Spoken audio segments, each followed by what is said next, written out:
time, so I'm going to introduce George, and you got it from here. Cool. Thank you very much. Thanks for having me.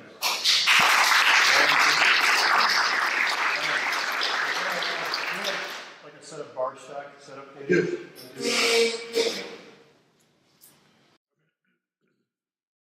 Little lathe turning today. Oh, that's the first joke. First joke fell on his face. More coffee.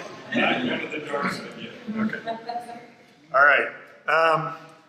We're going to do 3 different types of drawer joinery today. And a couple things.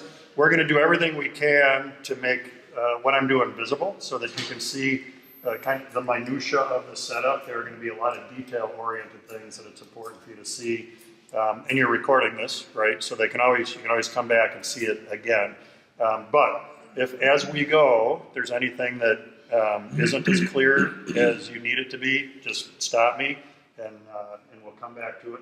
It's a lot easier to answer questions while we're in the middle of it than it is to get to the end and come back and try to duplicate a setup. So yeah, stop me anywhere along the way. The 3 things that we're going to do are rabbet joints, and then a lock rabbet joint, and we'll have a look at that. It goes by a couple different names, and then a drawer lock bit. So we're getting increasing difficulty as we work toward the drawer lock bit. Let's talk about material first. So this stuff is called what? Wood. Wood. Is it called wood? There's another smart ass in the group. Thank you. Besides me, yeah, it's Baltic birch. So, but calling this Baltic birch is kind of like calling all facial tissue Kleenex, right? What's the real name of this as a plywood? Yep, we're getting closer. It is pre-finished, which is really nice. It's a cool product. So what this is really called is multi-ply plywood. So if you go to Home Depot and you buy 3/4 inch oak veneered plywood, it's not going to look like this. This part being the significant number of plies in the material. Part of the reason I'm harping on this is that this stuff is a wonderful drawer material. I use it for drawer boxes all the time. There are some promises with multi-ply plywood that you don't get from other materials. One is that it has a lot of plies. So in 3/4 inch material, there are, I think, 13 plies in 3/4 inch multi-ply, 3/4 inch Baltic birch. If you just buy 3/4 inch standard plywood, it's probably got 7 plies. So one of the things we get from that, from having more plies, is a more stable material. So man-made materials in general are more stable than solid woods. Multi-ply specifically is more stable than standard plywood. So Baltic birch is the name we know the most. There's another one. Anybody know what the other one is? It's also a multi-ply. Yeah, apple ply. So the deal is that Baltic birch, if you're specifically getting Baltic birch plywood, it's called that because it comes from the Baltic region of the Soviet Union. That's why it's Baltic birch plywood. Apple ply is domestically made. So there's a couple things that are important to understand. If it is in fact Baltic birch plywood, Baltic birch is a metric product, not an imperial product. So when we call this 1/2 inch, it's not really 1/2 inch plywood, it's 12 millimeter plywood. And I'd have to do the math in my head. 25.4 millimeters is an inch, so whatever half of that is actually a 1/2 inch. So the deal with that is that when we work with this, it's a little bit undersized. 12 millimeters is less than a 1/2 inch. 19 millimeters, what we call 3/4 inch, is less than 3/4 of an inch. So for what we're going to do with our drawers today, it doesn't have a huge impact on us, but I've built toolboxes on Baltic birch plywood. And if you're going to cut a dado that the 3/4, 19 millimeter stuff is going to go into, it takes some fussing to get it to fit just right because it's undersized material. Go ahead. Is apple pie as good as Baltic? Yep. So comparatively, well, let's do one other thing and then we'll circle back to that. So when you go buy Baltic birch, what's the other thing that's funky about it? So its thickness is dimensionally one thing that's weird. What's the other dimensional weirdicity? Weird shape. It's weird size. Yeah, it's 60 by 60. Don't ask me why. but the sheets come 5x5 instead of 4x8. Apple ply is 3/4 inch, if that's what we're buying, 4x8 sheets. Comparatively between the two, I could put either one in front of you and you wouldn't know which one you're dealing with. They're identical, except for, oddly, when you write the check to buy them. Apple ply costs me about 50% more. You know, in the world of weirdness, the domestically made product is about 50% more than the imported product per square foot. So as material go, they're the same product. But if loading it in your truck is a deal, the 4x8s, of course, are easier to handle than the 60x60s. Even just for me carrying the Baltic around my shop, it's all I can do to pick up a 60x60 sheet, just from a wingspan perspective, and move it around. The other promise that we get out of it is that multiply plywood never has internal voids. So when we use this for drawer boxes, it's nice because when you cut into it, you don't end up with these pockets that you often have in other plywood. Depending on what grade you buy, part of the football in this one. So this right here, that little piece of a football, that's a plug that was cut in there to get rid of a defect. So I'm a little foggy on this. I think it's like double B, triple B. You're welcome to correct me if you know it. And one of those grades might have footballs 2 sides, and then one of those grades I think only has footballs 1 side. I don't think you can not get footballs. But it's depending on what grade you get, it'll show up on both faces or a single face. The other thing that I like about it is that I'll pass one of these around. When I pass it around, look at the plies, and the big difference, a significant difference between this and other plywoods is that all the plies, including the face veneers, are the same thickness. So, has anybody ever sanded through a veneer on a ply? Today's, on like oak veneered plywood, that veneer today is about a 1/24 of an inch thick. You'll be pleased to know they're working on equipment that will let them make it thinner.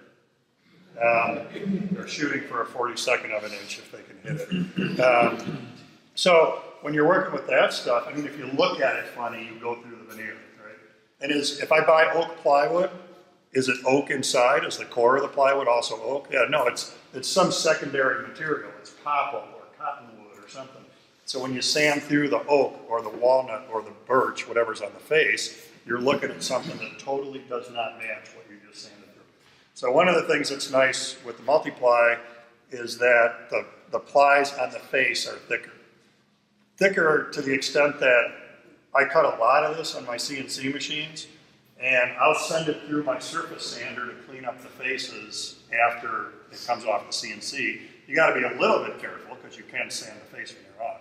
But there's enough meat there that you can actually work with it and send it through a drum sander after the CNC work to clean it up. So again, the apple ply, Baltic birch, same product except for price. No internal voids. Great drawer box material. I do not edge band the top of the drawer boxes when I'm done. What I find is that if I make drawers out of this and you sand that edge and then you put a finish on there, most people like how that looks. And they think like, how did you make all those cool stripes? That's so Can't tell you. Can't tell you. Trade secret.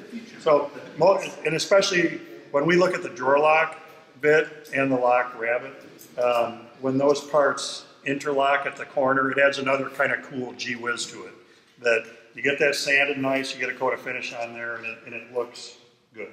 So I don't go to any extra step to try to cover that plywood edge. Questions so far? And among the plies, or among the material available, 1/2 inch is what I always use for drawer boxes. Okay? Excuse me, how expensive is this? I've never bought I pay I don't know here, I pay $19 for 1/2 inch 5x5s where I live. $85. It's about. Well, thanks to Proposition 65. Don't need it, it'll cause cancer. Yeah, does anybody know what a... It's approximately, I think it's $22 a change, something like And Rockler sells it, but they sell it like in handy panels. I mean, I don't know that your Rockler sells it, but I know the Rockler stores by me carry it. And it's because it's been cut to handy panel sizes, it's more per square foot, but it's available there if you just need a sheet or two. They just cut two cuts and sheets for free. So, and they got a nice panel saw, they cut it pretty straight and accurate. And it's not, this is not a home center thing. Like, so by me, there's a home center called Menards, which is like a Home Depot. They sell a multi-ply plywood, sort of, but like a lot of home center things, it's been dumbed down. So it's nowhere near the same material as I would get from a hardwood specialty place that's actually selling apple ply or plywood. One of the coolest things, somewhere I have a picture of it, I ordered a unit of Baltic birch at one time, 33 sheets. So when it came, it was still in the bundle that it came overseas from, and there was plywood on all four sides, one of which was stamped "Made in Russia." So I wanted to keep that piece of plywood, and it accidentally got thrown out. But it was cool, just that it really is made in Russia. First time I'd seen it.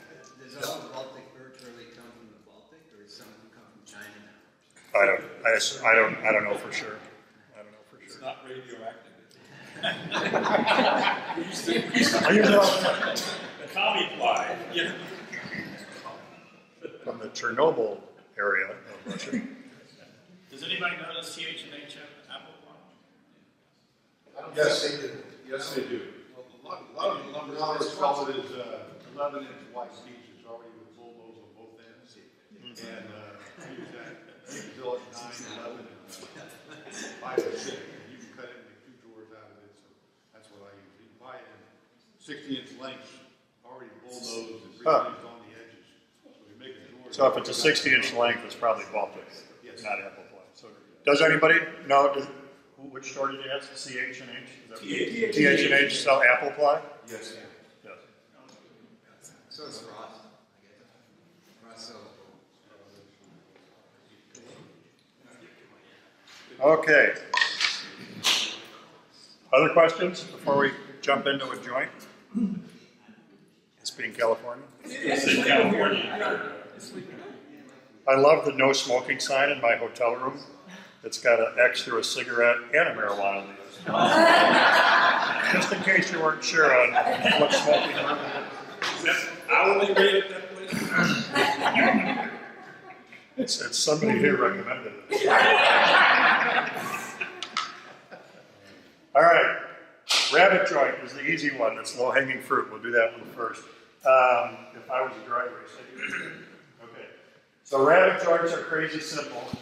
All we're going to do is in the Baltic, we're going to make a cut that ends up looking like that, and then another piece is going to end up fitting into there like that, and then we would have another piece over here eventually that looks like that.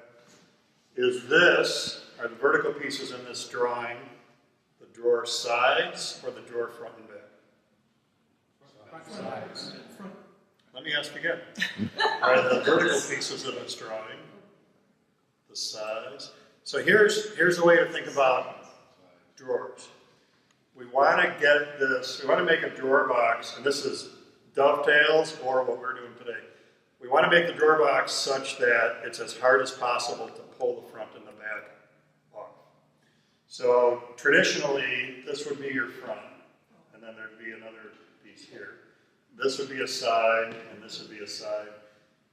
With the thinking being that if we glue this together, and maybe there's a mechanical fastener that comes in from the outside, that we've made it hard for this piece to pull free of those rabbets.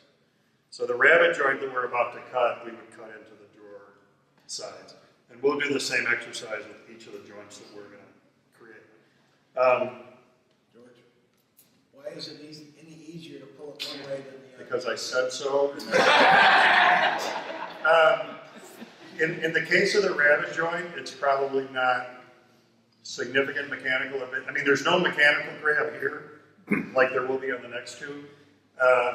So I would say, in this case, I would attribute this more to this is the way drawers are commonly made.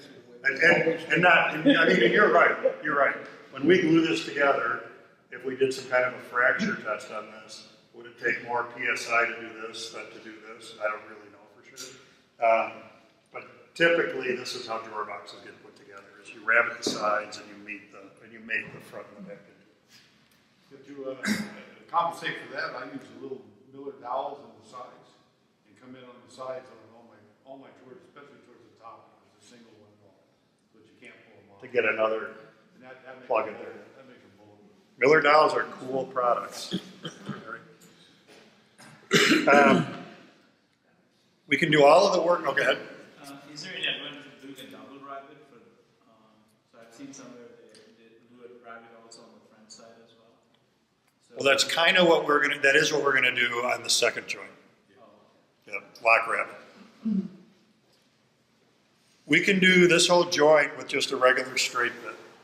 What I like to do when I can is have the diameter of the bit larger than the thickness of the material I'm cutting. And I just find that makes the setup a little bit easier. So it's not imperative. And because we're in Baltic birch, so the real thickness of that material is probably 0.423, which I only know because I use it on the CNC all the time, and you have to know exactly how thick stuff is on the CNC. So if we had a 1/2-inch cutter, that would be fine for our 0.423 Baltic birch. But I like that diameter to be a little bit bigger than the material. Just in the world in general of router bits, this Freud straight bit is going to do a great job on this. What's the benefit to a spiral cutter, a spiral router bit? There's a material that removes chips. Okay, maybe, so we have to get more specific, and we'll talk about that. Less tear out. Less tear out. So did you get a helical head on your jointer? yes. Okay. Yes. So it's the same concept. You know, people are all agog about helical heads on jointers, helical heads on planers. So if you were ever taught to use a hand plane, someone might have said, when you're getting down to your last pass, skew the hand plane just a little bit and make that pass, and then you get a better shear cut by running it a diagonal like that. So when we're spinning this thing at 24,000 RPM, and it's a spiral, it's the same idea. Instead of attacking the wood straight and kind of hammering at it, we're shearing with that spiral. But then, because of the other answers we got, we need to take it a step further, because there's two kinds of spirals, which are what? Upcut and downcut. So in my shop, probably 90% of my spirals are upcuts and 10% are downcuts. So if the flutes on the bit look exactly like a drill bit, in other words, they go in the same direction as a drill bit, it's an upcut. And it can get confusing because router table, handheld router. So a handheld router, it looks like an upcut. Router table, it's pulling down. But the benefit to an upcut is it'll evacuate the dust out of the joint. For the rabbet joint we're doing here, that's not a big deal. Where would it be a big deal? What joint? Dado and or mortise. Really big deal. You know, generally mortises are pretty deep. So it's a big benefit on a mortise joint. It's a big benefit on a CNC machine where we want to evacuate the dust out of there. But for what we're doing here, the straight flutes are going to be fine. So if I want to, okay, we are unplugified. Right? Anytime you're doing setup changes on your on any tool, you want to make sure you're unplugged, and then we'll get the router bit in here. So when you put a router in, let's come in, Lou, on the bit. If you would. When you put a router bit in, we don't want it in too far, and we don't want it in not far enough. So the deal with too far is that if you look really closely at the way a router bit is made, there's generally, you have a pencil? It should disappoint you. There's typically a fillet where the shank of the router bit meets the body of the router bit. So if you look right there, there's a little transition. And if I push that down into the collet, what can happen is that the top of the collet is trying to grab that slightly oversized transition instead of the nicely machined shank of the router bit. that could lead to it coming loose later, because you tighten it, but that red band right there is a few thousandths bigger than the silver part below it. So it's not really as tight, it's not as snug as it could be. So that's why we don't want to just push that down and tighten. We want to pull that up a little bit. The other thing out of that is that the way collets work is that they squeeze and they pull down. So if you're already bottomed out, then you don't get or you may not get a pull down. So you're not letting the collet do everything it should do. At the other end of that just scares me just looking at it. I can't imagine a router bit coming loose at 24,000 RPM, but I don't think it would be good. So a good general rule is about 2/3 of the shank in the collet is going to keep you safe.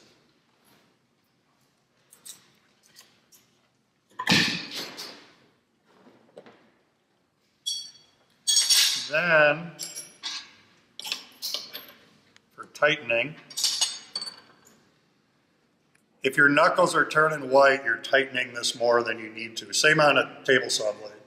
We need this to be good and snug, but we don't need to come along on there, squeezing this in there. If you're using a hammer to tap wrenches to get stuff apart, you're putting it in too tight. So once we get this snug right there, I'm happy with that. Right there, that's done. Given the opportunity, when you're buying router bits, 1/2 inch shank versus 1/4 inch shank, default to 1/2 inch whenever you can. So some routers that doesn't work for, like, so what router doesn't even have a 1/2 inch collet with it? What type of router? You got trim routers, all you're gonna get is a 1/4 inch collet, that's all they got. But anytime you can use a 1/2 inch shank, you should, for a couple reasons. Bigger shank, less chatter in your cut. Not a deal for what we're doing today, but you talk about making doors where you've got big beefy cuts, you're taking a lot of wood off at one time, chatter can be a thing.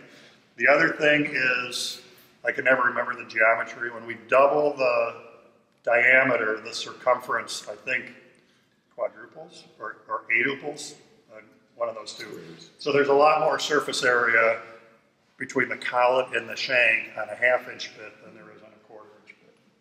And for the most part, you find there's little, if any, price difference between a 1/4 inch roundover bit that's a 1/2 inch shank and a 1/4 inch roundover bit that's a 1/4 inch shank. So default to 1/2 inch shank whenever you can. George, do you have a preferred length of your straight bit?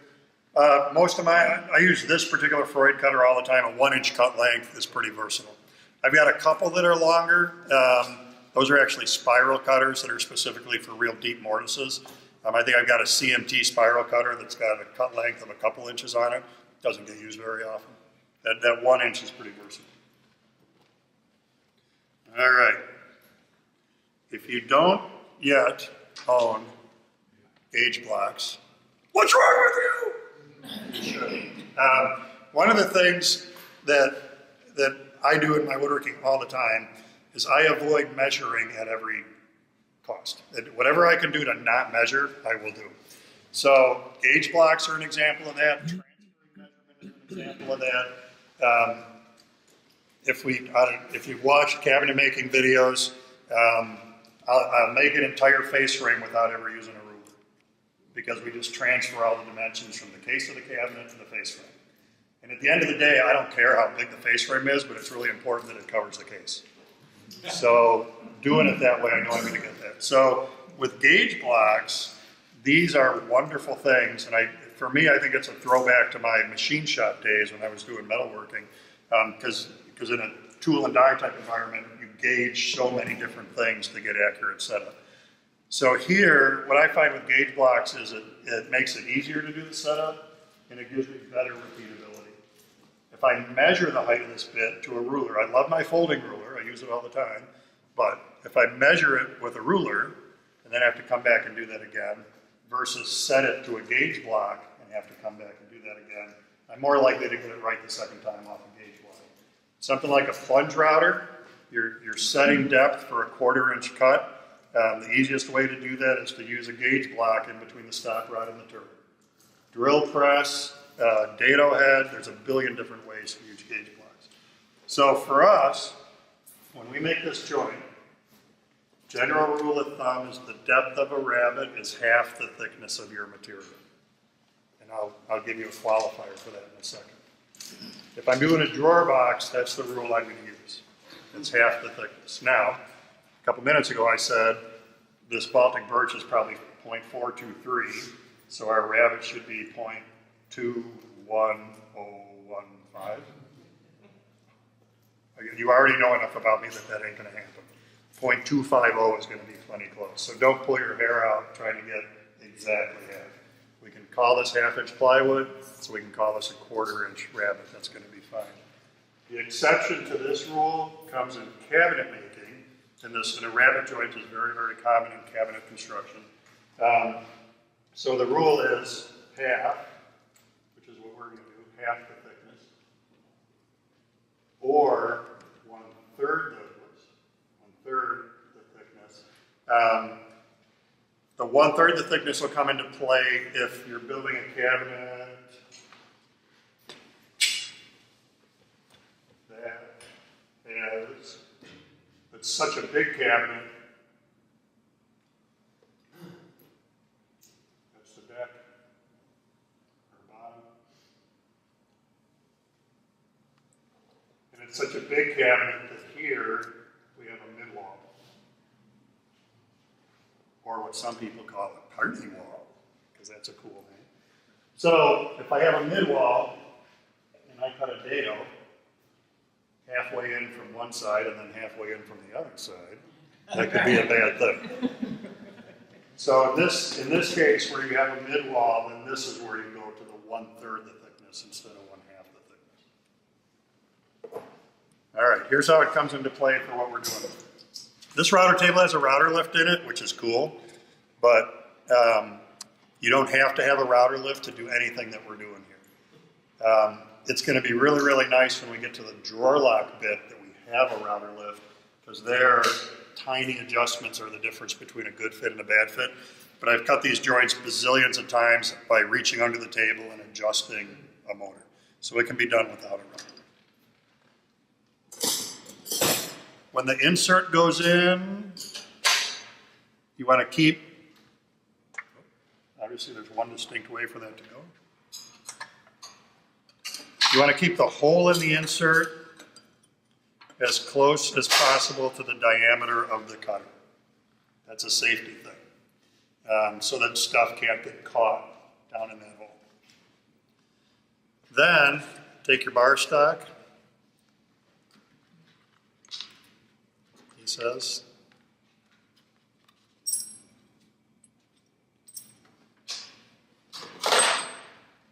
Lay that on the table. And this is a thing that's easier to feel than it is to see.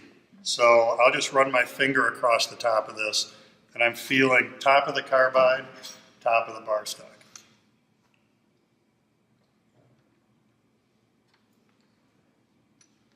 So I went below, and now I'm coming up. Right there. Now here's the deal.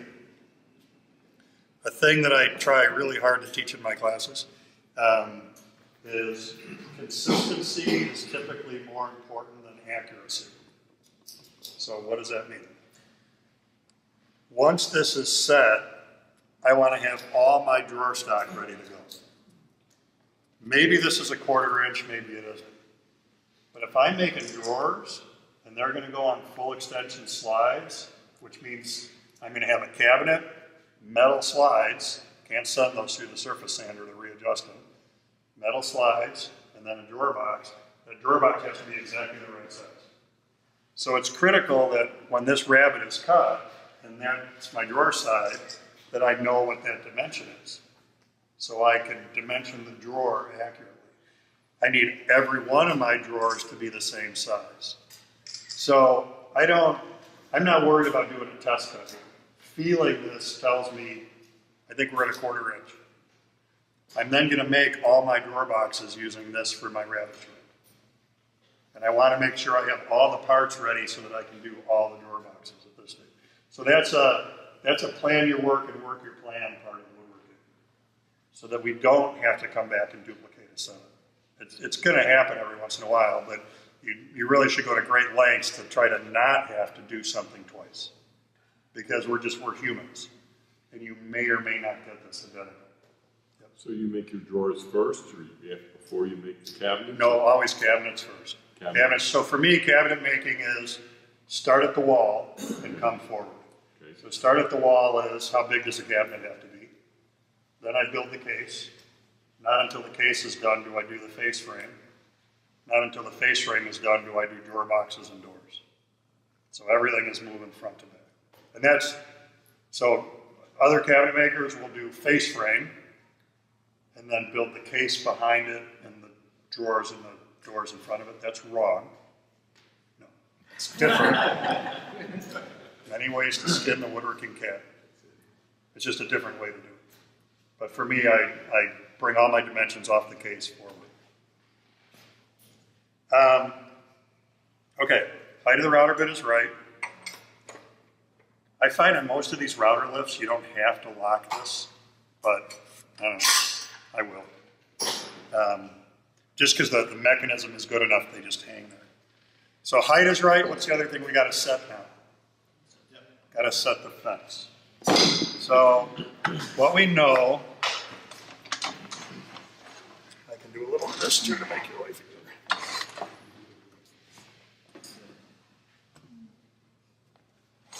What do you need? Well, this has to come way. The dust collection. I guess we're not using the dust collection, so let's do that.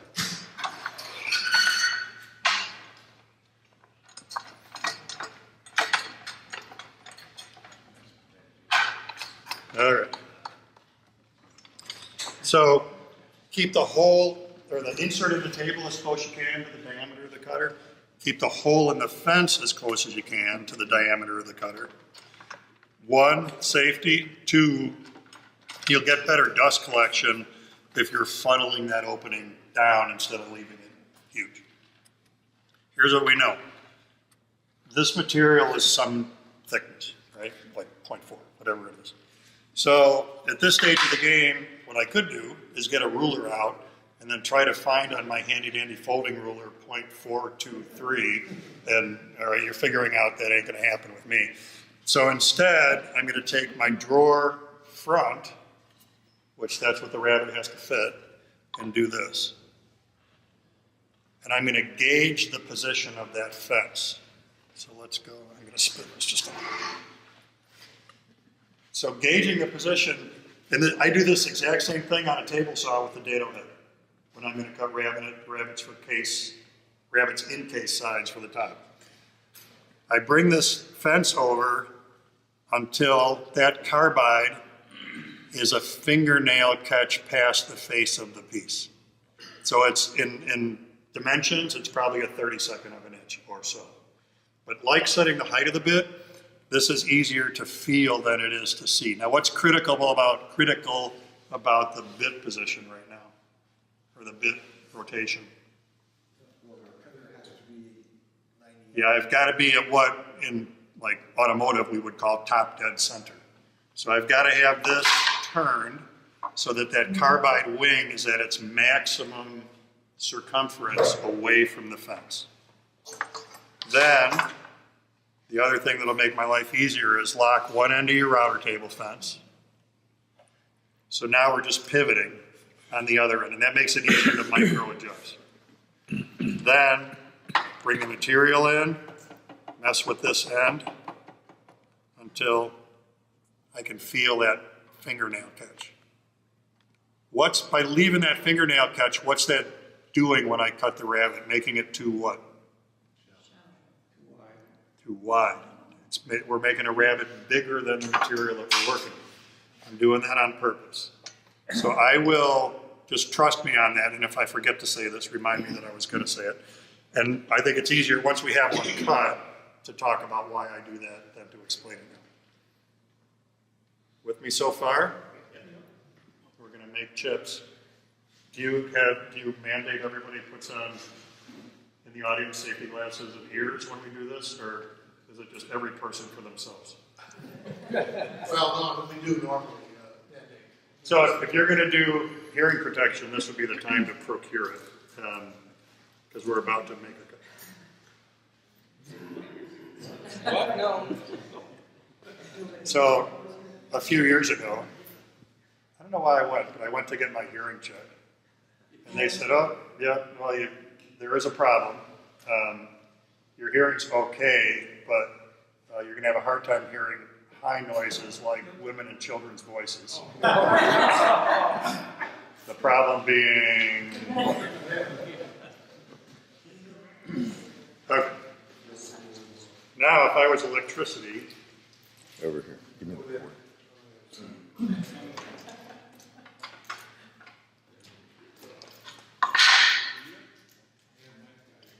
So, sure, what's the worst that could happen? Do we have... Okay, we don't, that's okay.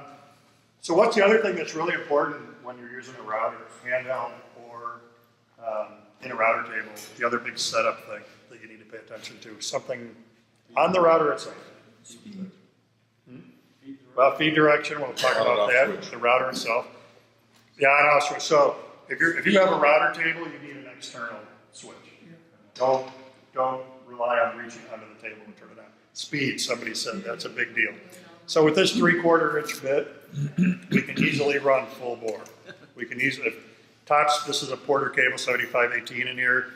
Top speed is 23 or 24,000 RPM, that's fine. When we get to larger diameter bits, diameter goes up, speed goes down. So you need to have a router bit speed chart in your shop. And we have one online. If like the club ever wants to just, you're welcome to print it out and hand out as many as you want. But you really have to pay attention to that. If you put a panel, 3.5 inch diameter panel raising in this panel raiser in this machine and turn it on at 23,000 RPM, it sounds like a helicopter is trying to land on your shop, and it's crazy dangerous. You can't run it that fast. For ply, might not apply, but are there different speeds that are better for different types of woods? Yeah, to some extent. So, like changing speed on a 1/4 inch roundover because I'm in hard maple versus pine. For me, I'm probably not going to do that because I don't see that much of a gain. But one of the things I've learned from using the CNC so much is this whole idea of chip load. And that does affect you with handheld and router table work as well.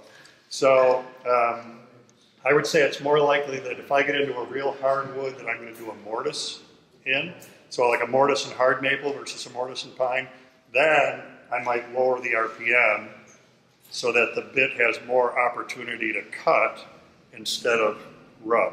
And it took me a while to wrap my brain around this. Like, you've got these really sharp flutes. How can it possibly just be rubbing? And again, my CNC work is what really taught me this, and then changed my handheld and router table work.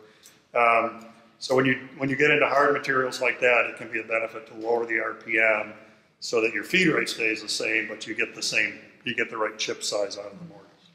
So what speed do you typically use on your CNC for the router? Well, it depends. So when I'm cutting Baltic birch with a 1/4 inch bit, I run that at 12,000 RPM and 100 inches a minute. 3/8 bit, 16,000 RPM, 100 inches a minute. Just to get a big chip load. And then brass and aluminum, that kind of stuff, that's a whole different. The feed on brass and aluminum is like 40 feet a minute, and I gotta think a second, 18,000 RPM. The way to do this on a CNC is, don't listen to me. Go online, G-Wizard is a chip load calculator, and you put in how many flutes the bit has, what you're cutting, and it gives you numbers. And it's all been figured out. It's a subscription-based service. You can use it 30 days for free, and then it's subscription-based after that. But if you're using the CNC a lot, it's worth having. We have it on our CNC. Oh, there you go. You don't need to subscribe. It's been done for you. Okay, so when we make this cut, I'm going to take just a piece of scrap, another drawer piece. Actually, there's some scrap in there, the smaller pieces. Oh, okay. Because I want to back this up. Anytime we exit with a router bit, there's a good chance we're going to get blowout chipping. So I'm going to back that up with a piece of scrap. Somebody mentioned feed direction earlier. This is a really big deal. you will always on a router table feed right to left when you live in the northern hemisphere. Even in Australia, they feed right to left. We're always going to feed right to left. The rule with cutting tools is you want to work against the direction of rotation. So you do this all the time and you don't really think about it. You stand at a table saw and you feed from the operator side, the blade's turning toward you. You stand at a joiner and you feed over the cutter head, the cutter's turning toward you. So same thing here. If we go in the wrong direction, and on those tools, they don't really give you the opportunity to go the wrong way. You can't. Here, possibly you could. If you climb cut on a router table, it's going to grab it and throw it. And if it throws it and pulls your fingers in, that's going to be really bad. So right to left. And then the other good router table rule is you're always going to bury part of the bit inside the fence. So you're never going to set this up such that you're routing with a piece of wood between the fence and the cutter. Now, if we're doing a dado on the router table, that's not what I mean. What I'm saying is, like, if you're doing an edge profile, you would never have the bit here and the fence here feeding the material in between the two. Okay, here we go.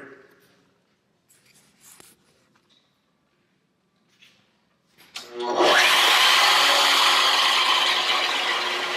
its low RPM right now.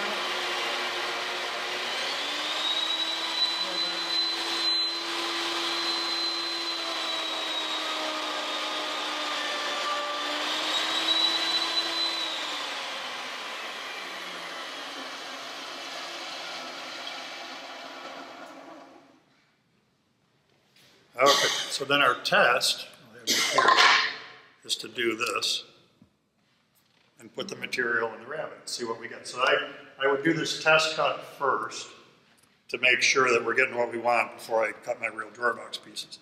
So we have a couple things going on here. One part of the test is we want to be 1/4 inch deep. The easiest way to check that is to just lay the bar stock in the joint.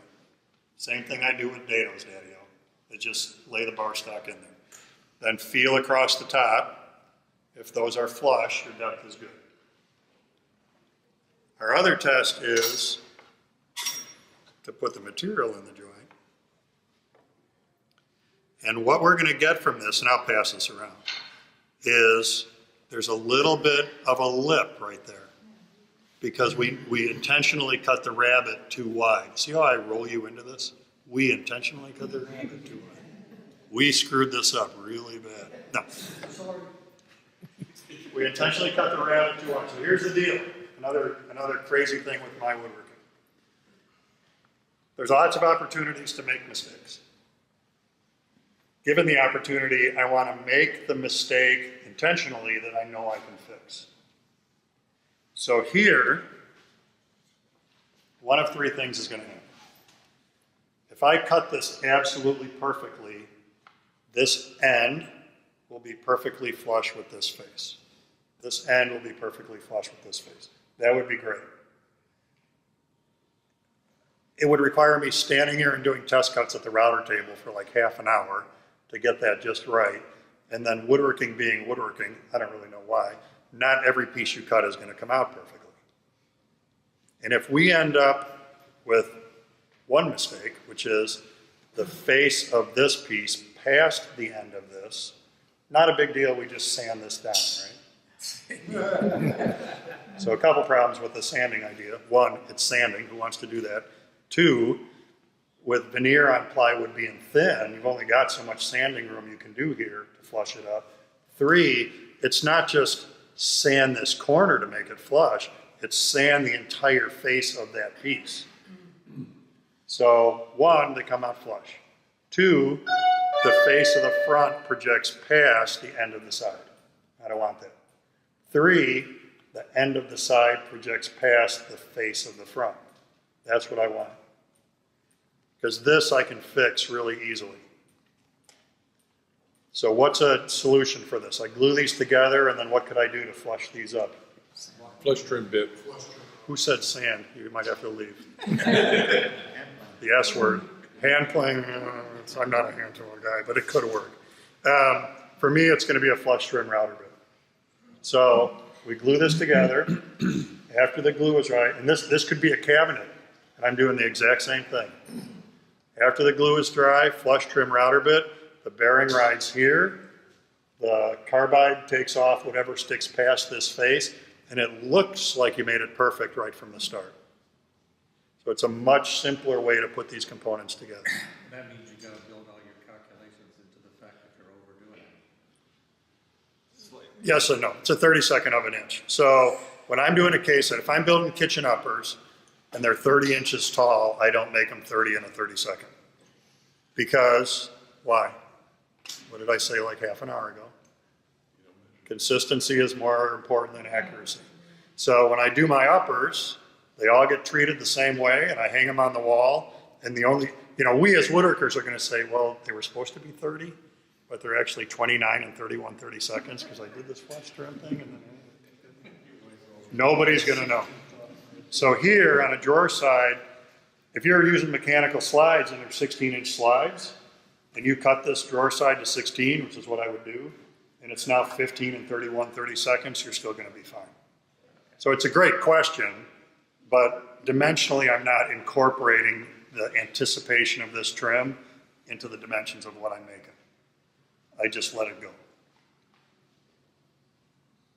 So you cut your fronts and your back 16 inches. For well, not fronts and backs. I mean, sides. The size of the slide is the length of my side. Right. Yep.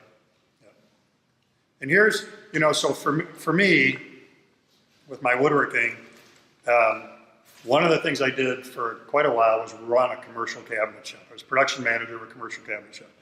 And we built all the Old Navy stores east of the Mississippi, and every Banana Republic store in the country came out of our shop.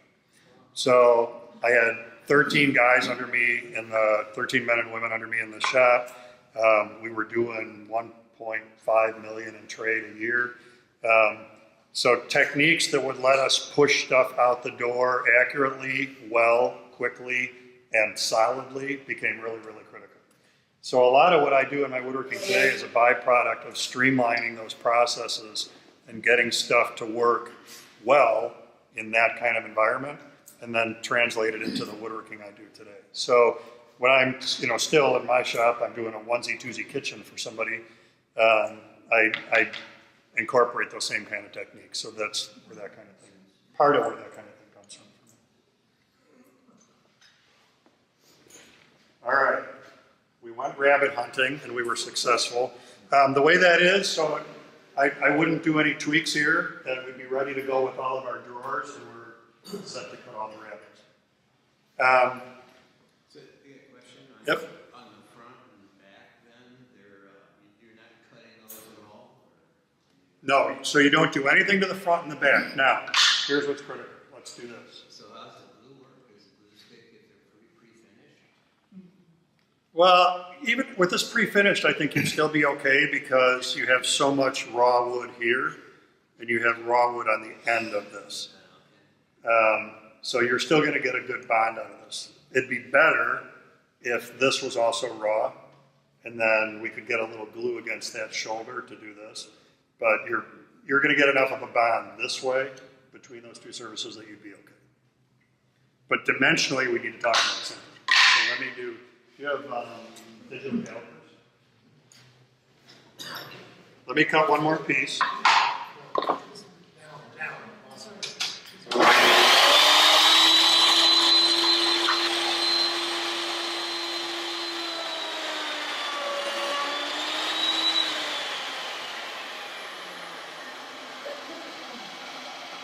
But the other thing that's critical here is that mechanical slides are very unforgiving. So typically full extension slides take up a 1/2 inch per side. So the drawer box you make needs to be 1 inch less than the opening it's going to fit into. If the drawer box ends up a tiny bit too big, you're in a world of hurt. Because you've got these metal slides. That was my joke about running them through the sander. They are what they are. They're a 1/2 inch. So everything needs to come from the way you make the drawer box. It's okay for the drawer box to be a little bit too small. It's not okay for the drawer box to be a little bit too big. As a general rule, I shoot for my box to be a 1/16 of an inch less than what the opening calls for. So what I was, where are we waiting? Is he? Digital calipers. Oh, they came. Never mind. Okay. So the reason I cut a second joint is at this stage of the game, what we need to do, now we know how big the drawer box is going to be. So we measure the opening. The opening is 16 wide. Minus the slides, that's 15, I think. Yep. So minus the slides is 15, but to calculate the front and the back, you have to cut a joint first. Then I'm going to take these two pieces and do this. And digital calipers are the best thing since electricity. Digital fractional calculators. And I'm going to measure across that combined thickness. Because now it's 15 minus 27/64. Yuck. But it's 15 minus 27/64 is the length of your front and back. So fractional digital calipers are good. Fractional calculator is maybe even better. Trying to think. Calculated Industries makes a really good one, inexpensive. You can buy it at Home Depot for $15. And it'll let you can plug in 15 inches minus 27/64, so it'll give you the answer. So that's the length of our front and back. And remember, then I would take another 16th off of that, because we want the drawer box to be a little too small. When you look at drawer slides, there's where you're going to drive the screw through the case component into the case. It's like a leaf spring. So there's a piece of metal there that's got usually 3 holes in it. You want to use the hole that's closest to the end. And then what that lets when the screw is here, and that tab looks just like this, then the body of the slide can flex away from the case side. That's why they're made that way. And that's how you get away with the drawer box being a 16th smaller than the opening calls for.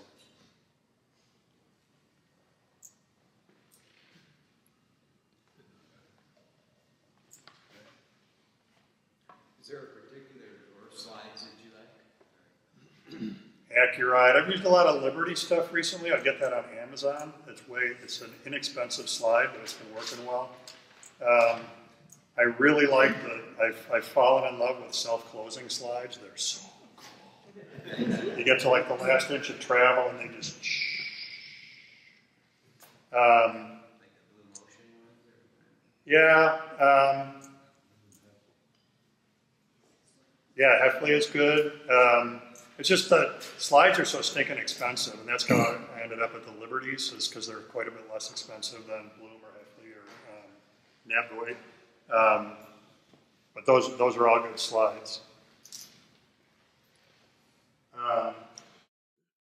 Just one more. We're talking about drawers and slides. I don't know if I can draw this or not. So I'm not a huge fan of, I don't know, calculating, I guess, when I can avoid it.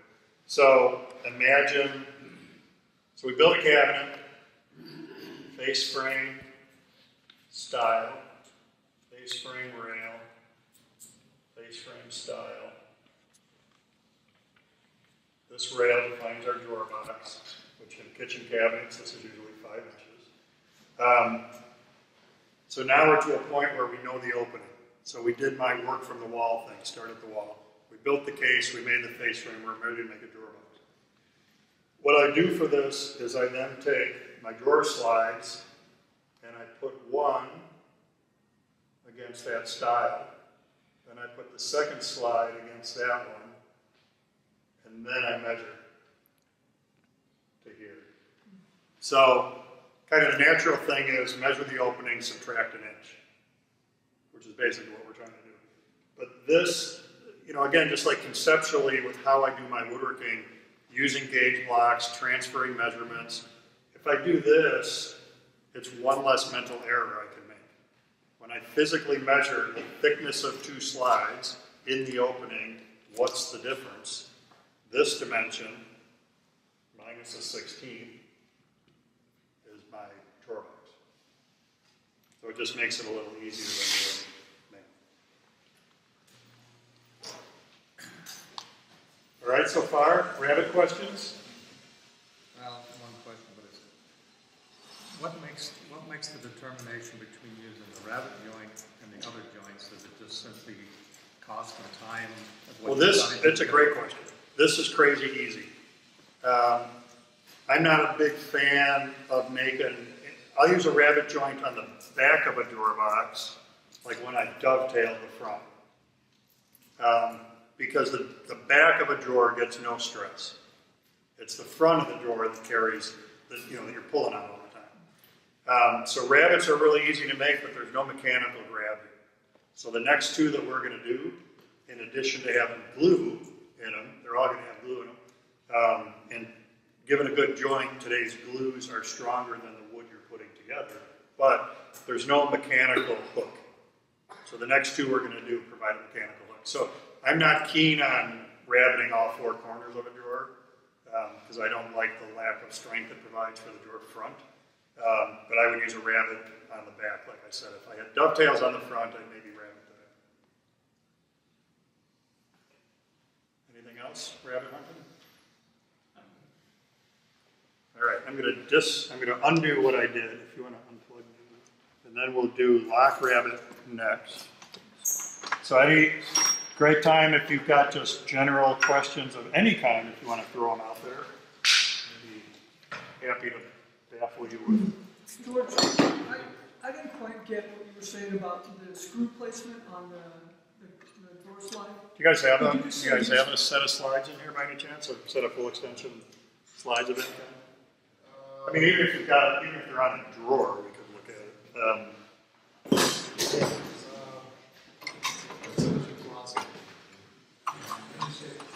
Yeah, it'll be easier if we can see a slide.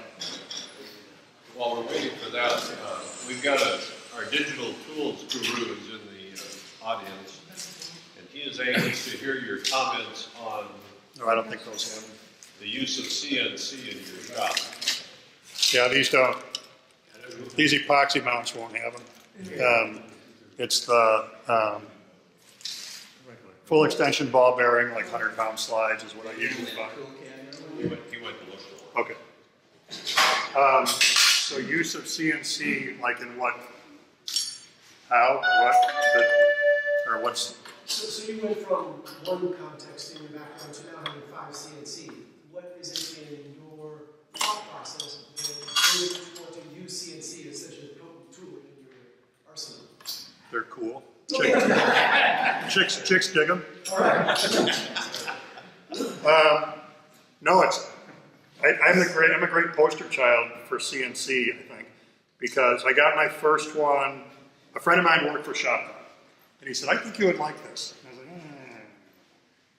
I was like, So he loaned me an 18 by 24 shop top, which then once it was in my shop, if I'm going to use it, I got to figure out how to use it.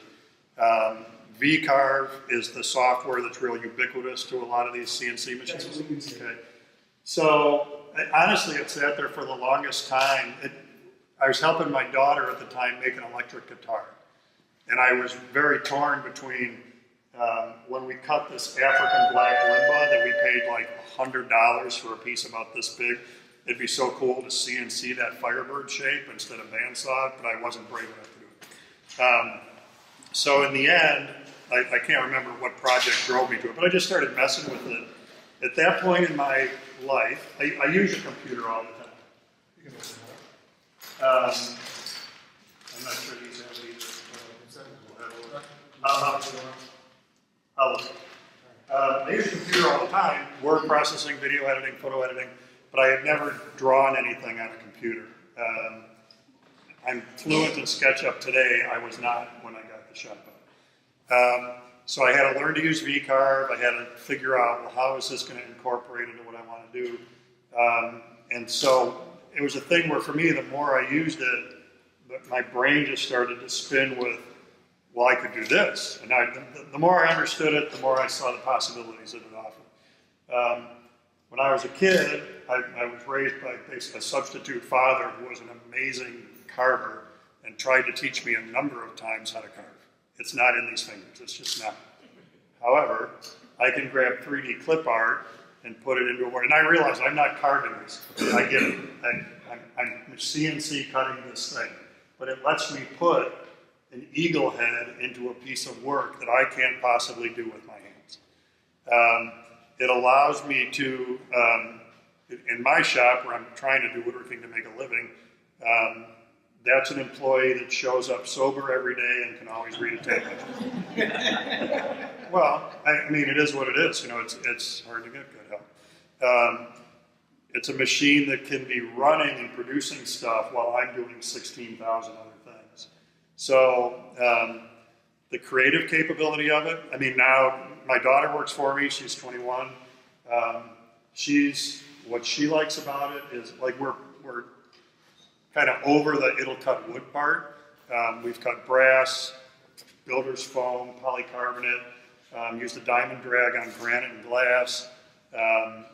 We're basically just trying to push the limits and see what else we can do with the machine from a creativity perspective. That's the thing she's really intrigued by, is not just, we mass produce parts for 4 different accounts.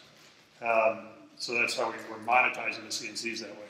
But from a creativity perspective, she's looking at, she made herself a ring. She made a brass ring for her finger by cutting it on the CNC. So it's that kind of, it's the creative aspect, and it's letting me do woodworking that I can't otherwise do, like the carving. That adds a really neat thing to, you know, I can turn a bowl on a lathe that's going to come out round because it's a lathe. I can't turn an oval bowl, but I can CNC an oval bowl. So that kind of stuff. George, after a testimonial like that, I just want to mention that there's one slot left in the upcoming CNC class. Thank you very much. Do you substitute, do you replace your techniques on the jointer now with the CNC machine? In other words, do you do all your cabinet drawers and stuff on the CNC machine? Because that's my biggest bet is 2x4. So I did a big cabinet job last summer, and I did all the case sides I produced on the CNC because it only just had the capacity to do it. 23¼ inch lowers. So I could put on a 24 by whatever it was, 40-inch piece of melamine, and it would cut the outside shape, and it would punch all of the adjustable shelf holes. So to me, that was a great use of the machine. And I was, whatever I was doing, I was cutting face frame parts, and the CNC machine was making all my case sides. But stuff like drawer boxes, I'm still doing those on a table saw and a router table or whatever. It's more the case of, I mean, my biggest thing that we do on the CNC machines is we make little free libraries for the Little Free Library. So the Little Free Library is a nonprofit. Part of how they fund themselves is they sell little free libraries. So we produce those in our shop, which we wholesale to the nonprofit, which they in turn sell online. So it's a perfect case of, it's all dado and rabbet joint and 3/4 inch exterior plywood, and every part, it's the Eli Whitney approach to making stuff. Every part comes off exactly the same. And then Jenny assembles them, that's all her account. Then Jenny puts them together, delivers them, and off we go. So they're basically little cabinets whose scale fits on the machines that I have, so it works out great. But it's probably my bigger thing in my woodworking, personal woodworking, is augmenting stuff that I do. So for my kid who just graduated from Marine boot camp, for like $5 you can buy a 12x12 granite tile at Home Depot. So with a diamond in the CNC, I engrave the Marine emblem onto that granite tile. So it's that kind of, how would I do that? If I didn't have a CNC, I couldn't possibly do that. Like I said, cutting brass.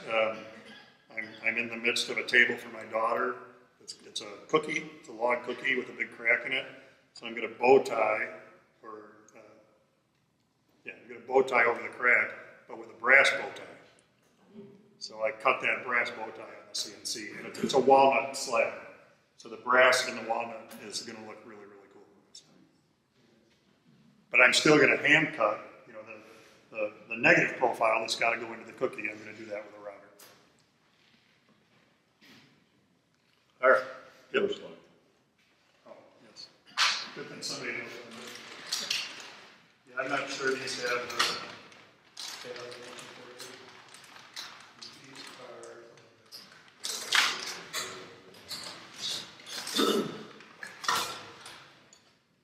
Yeah, these are bottom mount. That's why these tabs are here. Can you talk about your hearing protection thing? What? Hearing, yeah. These are like the coolest thing since electricity too. So these are Isotunes Pro. Isotunes is the brand. Pro is the model. They have a couple different models. Net for what we're doing here, 27 decibels of hearing production. So 27 decibels of reduction. So as a general rule, stuff in your shop runs about 105 decibels. We need to get it down to 85 to be safe, hearingly. So we're covered there. The gee whiz part is they Bluetooth connect to my phone or whatever you want to Bluetooth connect them to. So I have these in my ears from like 6 in the morning until 8 o'clock at night every day. And I'm listening to Spotify or Pandora while I'm working. If my phone rings, I hear it through this, and I can answer on this. If I am on a call, this is, I think, one of the coolest aspects. If I'm on a call and I want to keep working, which I typically do, they have a noise canceling feature. So I can be on the phone running a shop vac and cleaning while I'm wasting my time on a conference call. And it'll cancel the shop vac from the background, and they can hear me talking, but they can't hear the vacuum. And just in testing it, you can run, so I'm not saying I would do this, but I just did this to test it. I can run a router, and they will hear me talk, but not hear the router. So again, don't do this, but I'm just telling you that the efficiency of this noise cancellation thing. Shop vac, router, miter saw, but it needs to be a continuous sound. If it's something that's cycling on and off, it's going to lose it. But if what you do is you don't talk and you turn on the vacuum and give it a second, and this hears the vacuum, and then you start talking and the vacuum goes away. So it's just the pros are like, anybody know? They're either 80 or 100 bucks, I can't remember. They're on Amazon. And then the less expensive ones are like 60 bucks, but the battery life isn't as long. I think they call the battery life on this 10 hours. It's way longer than that because I don't always remember to recharge them. They say the range is 30 feet. My shop is 3,600 square feet, and I'm good at just setting my phone in a spot and walking all over the shop. And I've never run out of range, so it's way more than 30 feet. So yeah, it's a great product. I really like it a lot. That's Isotunes Pro. Isotunes Pro is this one. Ginny wears the ones they more recently came out with. I can Google it and tell you. And she likes those. My only complaint with these is, like, when I'm not using them, I got to remember to do this. Otherwise, they kind of do this, and then maybe they fall. The ones Ginny wears, there's magnets in the earpieces, and she magnets them together. Which then, interestingly enough, if you're on Pandora and you take them out and magnet them, it stops Pandora. And when you unmagnet them, it plays again. So it's very clever stuff, very clever technology. All right, next thing we're going to do is lock rabbit joint, and we'll do this for a second, just so that you know, in case like you need to use the bathroom or something. We'll do this one, and then we'll take a little break, and you can stretch your legs, and then we'll come back. The critical thing with this is the slot cutter you use has to be half as big as the material that you're working with in thickness. So 1/2 inch drawer sides, 1/4 inch slot, 3/4 inch drawer slides, 3/8 inch slot. This is the way I make drawers probably 98% of the time. Once you see this setup, it's crazy fast. One bit, one setup, does everything, the joint and the groove for the doorbell. So once we're set up, it's crazy, crazy fast. The other thing that's nice is with this, you're buying a 1/4 inch slot cutter, which you can use for a lot of different things. The drawer lock bit that we'll do next, it's a great joint, but that's a dedicated bit. All that thing does is make drawers. This makes drawers plus stuff.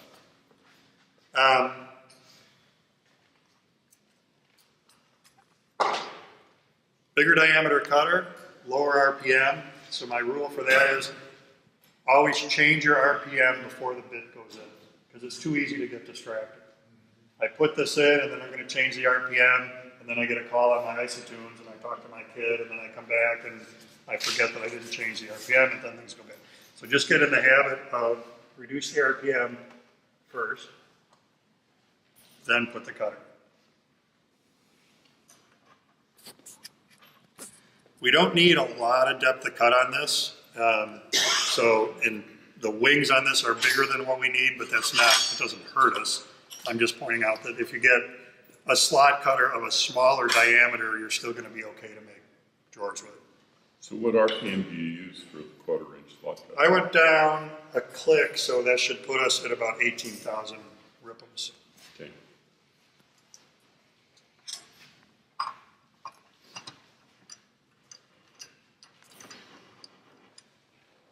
Then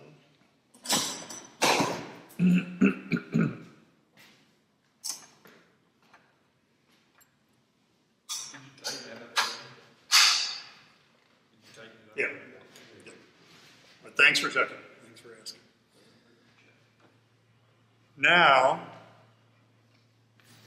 the other thing that I think is neat about this setup is the setup is pretty simple. 1/4-inch cutter. Well, let me do this. I'll show you what this joint's going to look like when we're done.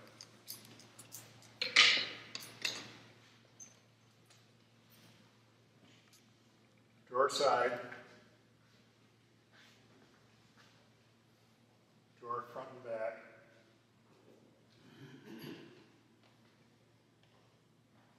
So this is the lock rabbit part of this. We're rabbiting the front and the back.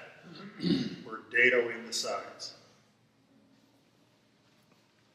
So when we do this,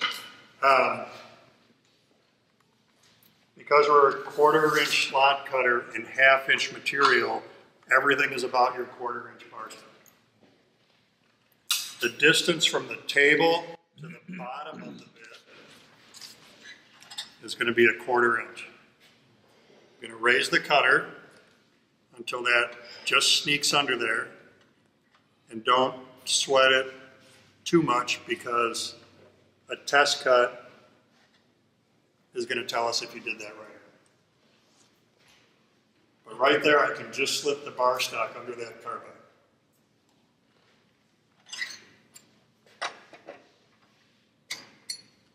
Then bring the fence into play.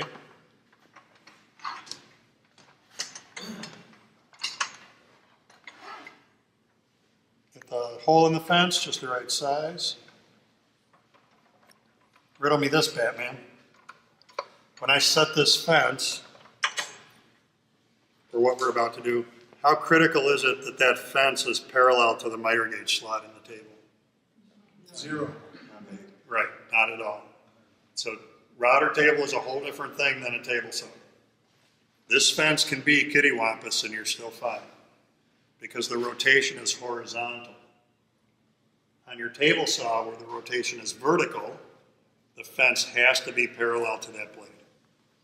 So that the exception to this is what? If I'm using something, it does have to be parallel. If I'm using the miter gauge, then I have to take the time to make these parallel. I've got the slot in the table. I don't think I've ever used it. So you can be crooked and you're still going to be fine. So back to this. It's all about 1/4 inch. We're a 1/4 inch above. And then now I'm going to lock this end. Span the hole in the fence with my bar stock. And again, I'm looking for top dead center, the point where that wing is at what looks like its maximum circumference away from the fence. Span with the bar stock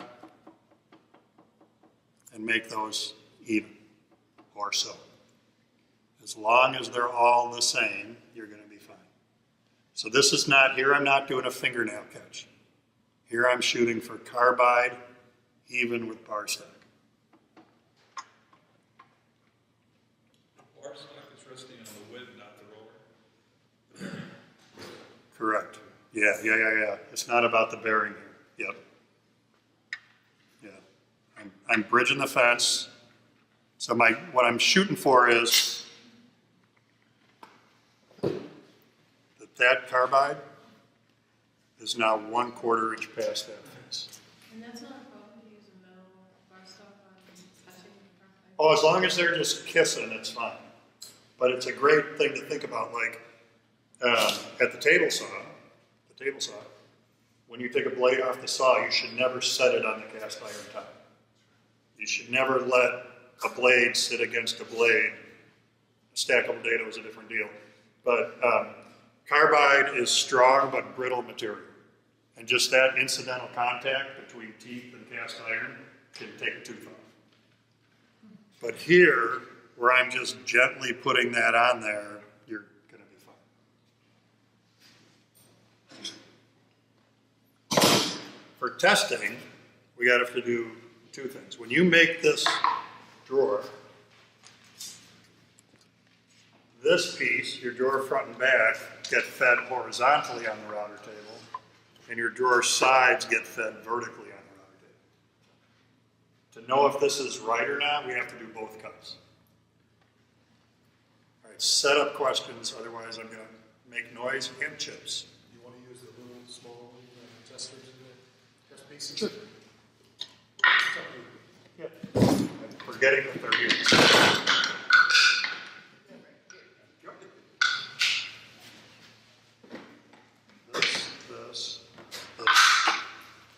This. All right, ready? I'll take a little electricity, please. So I taught I did Peace Corps, and when I taught in Africa, I was at a school with no electricity. So when I got there, the previous teacher had left, are there hand tool people in the room? Because I'm about to prove to you what an idiot I am. So the previous teacher had left an inventory of all the tools. So I'm reading this list, and there were 2 routers. We don't even have electricity. Why would there be routers? And I'm looking through all of the stuff, and I can't find a Bosch 1617 to save my life.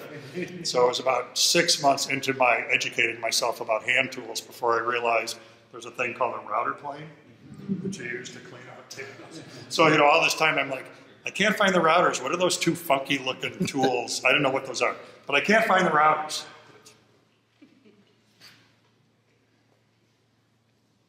Okay, 1 horizontal, 1 vertical.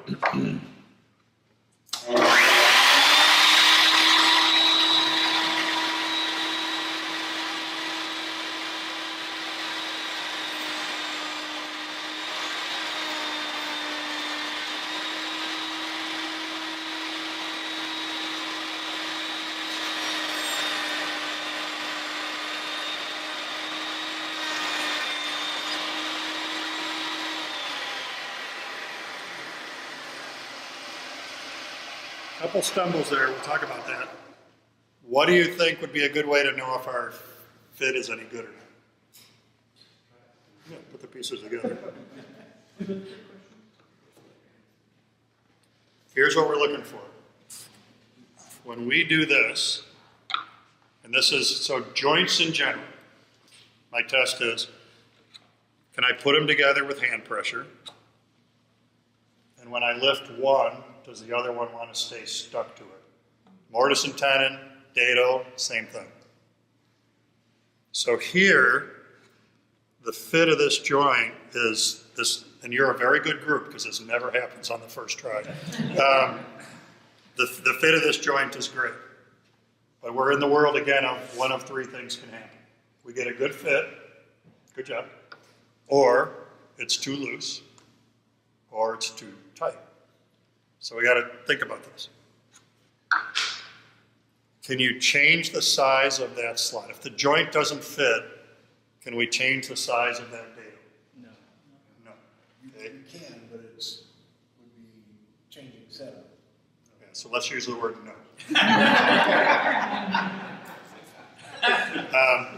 But you're right, we could if we're avoiding the monkeying around stuff. So the size we get is dictated by the size of cutter you have chosen to use. 1/4 inch cutter makes a 1/4 inch groove. Can we change the size of the resulting tongue? Yes. Okay, so put on your thinking caps. I cut the joint, it's too tight. They won't go together. Raise the bit or lower the bit? Wow, you're very good, very fast. Yes. Okay. If we lower the cutter, this piece got fed just like that. If we lower the bit, the resulting tongue is made smaller. If we raise the bit, the resulting tongue is made bigger. The only effect it has on this piece is the relative position of the groove to the end.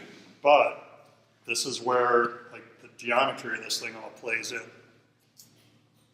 1/2 inch material, 1/4 inch cutter, so that when we have this right, these faces end up even, or in the case of Baltic birch, they're going to be off where Baltic birch is 0.423. But it's going to be fine if we trim that later. But this is why you can't do a 3/8 bit in 1/4 inch material, because we won't get this geometry to work out. I stuck my hand in it right with the shot.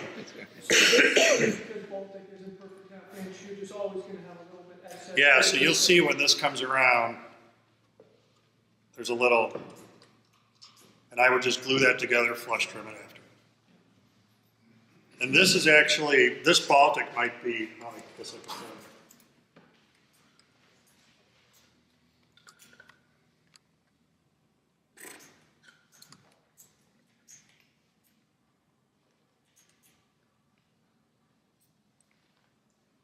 So this is 4.5 right now, and you'll see what we're getting from that. So when you do the flush trim, you're doing that on the router table?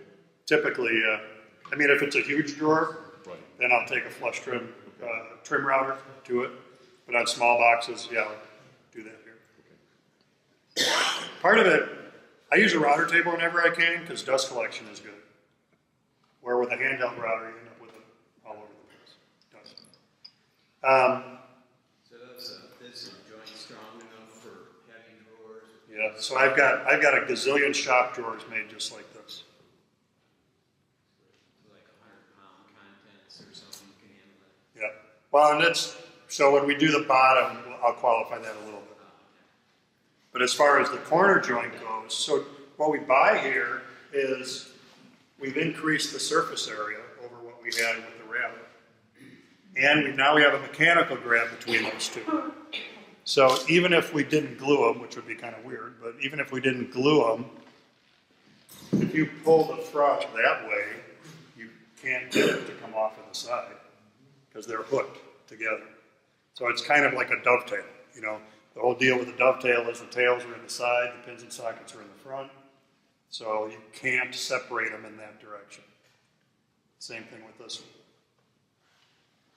You know, one other advantage that I see is that this will get you a square box all by its own geometry, pretty much. Yeah, assembly is very easy on these. All right, now on these pieces that we're working with today, the grain is going like over the height of the drawer. Normally, the way I would do a drawer box is the grain would be running the length of the fronts, the lengths of the sides. So I'm going to take one of these scrap pieces and do a drawer side cut just to show you something.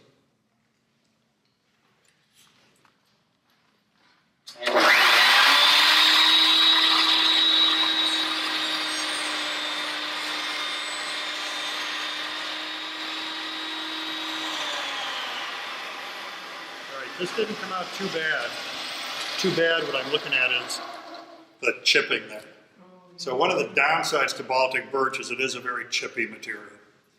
So typically, when we do a cross-grain cut with this or with the drawer lock bit, you really get a lot of chipping. It can be to a point where, like, there ain't no way I'm using that piece in my drawer. What you need to do is get your setup right. You need to do test cuts and just live with the chipping for the test cuts. When you get to a point where you know the height of the bit is correct, then we zero clearance the in-feed side. So what that means is, I loosen the in-feed fence, run the router,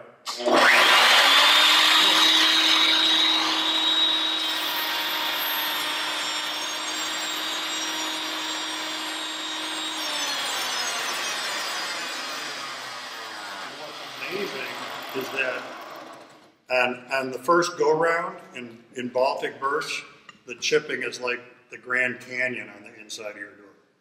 This simple step will completely eliminate that chipping. You only do it on the in-feed side. You don't need to do it on the out-feed side. Now, there's another really cool thing about what I just did. I just got something for nothing, which doesn't happen often. I got a gauge for the next time I make this. Because there's a distinct height for this cutter that makes it work and makes the joint fit. Now there's a hole in my fence that tells me what that height is. And with most of these router table fences, you have 8 opportunities to do this for 8 different pits. Because I can take this off, well no, so on this one it's not 8, it's 4. So I can take this off and rotate the whole fence, which we're going to do later for the drawer lock, and do the same thing to this corner for a different bit. Then I could take this one off and put this one on, and I have 2 corners there I can use. The reason I said 8 is on a Jessam router table, you can rotate them and you can flip them. So you can use all 8 corners of your in-feed and out-feed fence. Is the pre-finished chip less than? I don't know. I haven't worked with this stuff much, so I'm very impressed with how little that one I just cut chipped. Pretty amazing. So when I said earlier there were some stumbles along the way, one of the things that just happened is we narrowed the opening. So that makes it easier to do your feed because the part's not going to collapse into the opening. And then the other thing is, I don't know if there's an adjustment on your insert, but the insert is just a skosh below the table. So I'm assuming there's jack screws under there that will let you bring that up. It needs to come up just a bazillionth of an inch. Can you make another cut to demonstrate? Nope. Yeah. Because now we got everything right. So now we got to make, like, what would a drawer box look like? Okay. So let's test questions. I'm about to cut 2 parts. My drawer fronts have now been cut to a very specific length so that they fit between my slides. My sides have been cut to a specific length to work with my slides, okay? So which part gets fed horizontally, the fronts and backs or the sides? Okay, fronts and backs. Fronts and backs get a ton, sides get a groove. So here's another just general woodworking thing. You're making a kitchen full of drawers, a shop full of drawers, whatever. You've got 4 of these per drawer and you're making 20 drawers. I think that's 80 pieces. What you should do is stand at your bench, listening to Pandora, Johnny Cash, not running tools, and with a pencil, front, side. What I don't want you doing is standing here, router running, looking at parts. I'm pretty sure that's a front. Because 1, you're taking your attention away from this tool that can cut your fingers off, and 2, it's really easy to screw up. It's really easy to make mental errors under that circumstance. Same thing when you're making cabinet sides. You have an inside and an outside. You have a top and a bottom. So just a couple minutes at the bench labeling stuff creates a roadmap that helps guarantee you're going to machine them correctly and you're going to be safer doing it. So before you get here, label your parts, and then they could also have an inside-outside. I mean, Baltic is pretty interchangeable. But if you have a face, well, if you got like footballs, and on a drawer box, I'd want the footballs to the outside, because you never really see the outside of the drawer, you only see the inside of the drawer. So then I would call that out as inside-outside. When I do this cut, I'm about to cut the face. Is the inside of the drawer box down or up?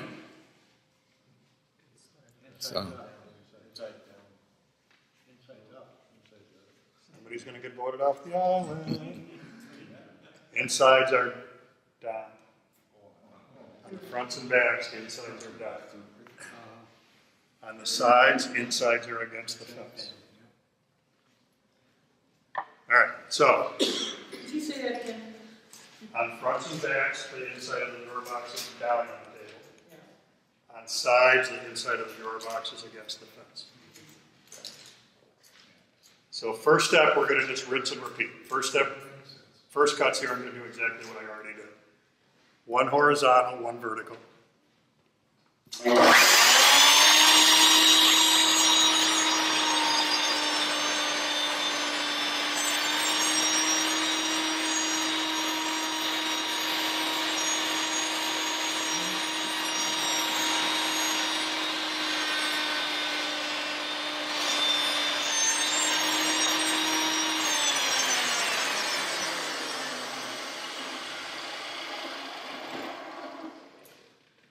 Okay, but we don't have a drawer bottom yet.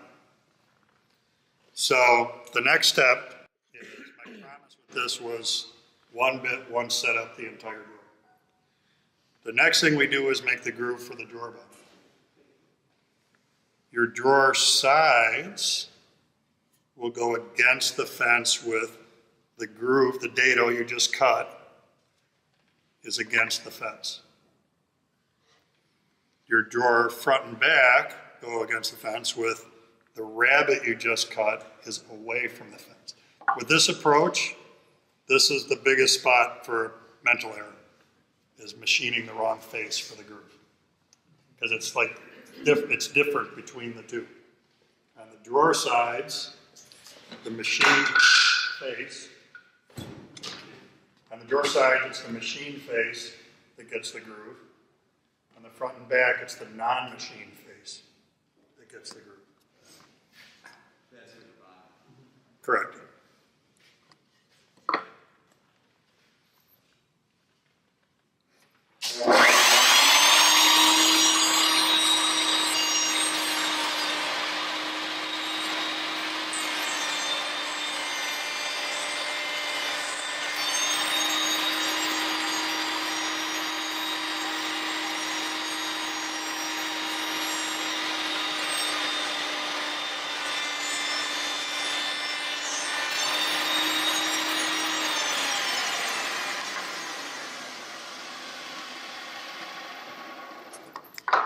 Then,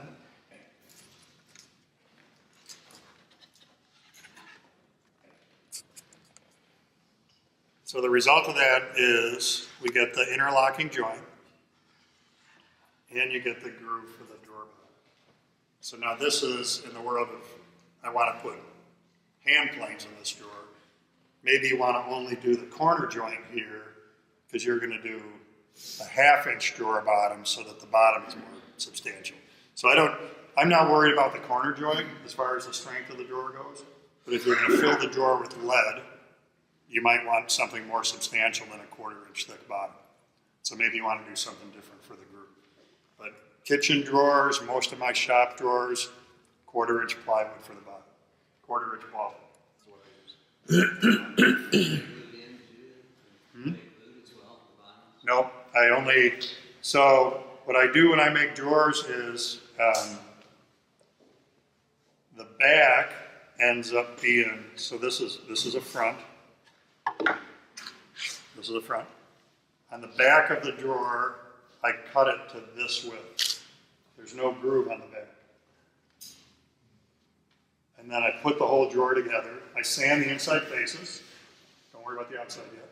Sand the inside faces, assemble the drawer.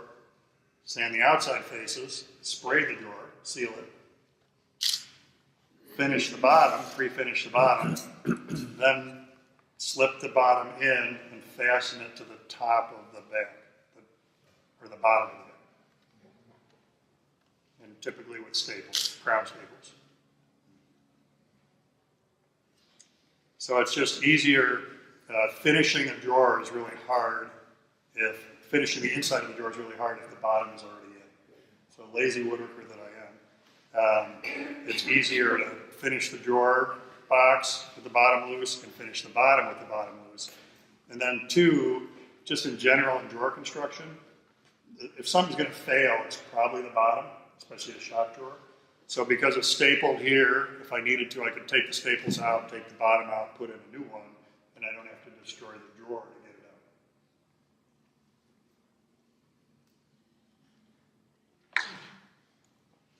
out. If you're going to make really narrow drawers, so maybe you're making like a mechanic's tool chest that's going to sit on your bench because you're going to put your little block planes in there or something. So where I'm going is, if these parts are going to be much narrower than we have right now, the way to do that is don't cut them to their final width yet.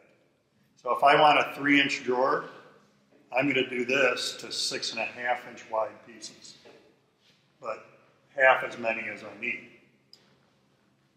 So when I do this to a 6.5-inch wide piece, I just made a front and a back. But it's much easier to handle on the router table than those skinny pieces. Because of the way we have to go against the fence, those narrow pieces are going to walk. So anything that's narrow like that, just leave the part wide. And then you're getting 2 for 1 when you do your cut.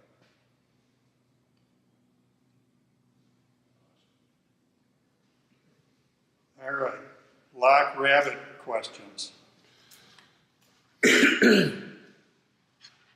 So in the world of completely useless trivia, is this a dado or a groove? Yes. This could be, you could be on a game show, and this is the question that, Alex, I'll take stupid woodworking questions for 1,000 days. Dado is cross grain. Dados go across the grain, grooves go with the grain.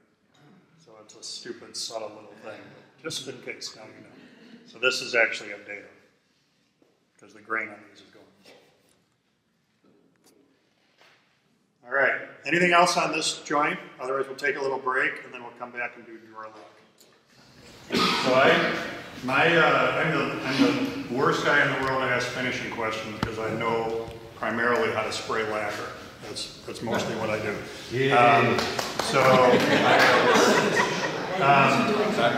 So my finishing protocol is, like on a drawer box, I sand only the inside faces pre-assembly, and I'll sand those to 220, 221, whatever it takes. Movie reference. I'll sand those to 220, glue the drawer together. Glue squeeze out, the way I always deal with that is I let it squeeze out and I leave it alone. And those glue beads will get rubbery in about 15 minutes or so. And then I've got glue chisels, not my good chisels, I've got glue chisels. Then I slice those beads out when they're rubbery, sand the outside, and then in the spray, in the finishing world, my base coat is always Zinsser seal coat. De-wax shellac is what it really is. So I do a base coat of de-wax shellac, and my top coat is aqua coat, is a water-based lacquer.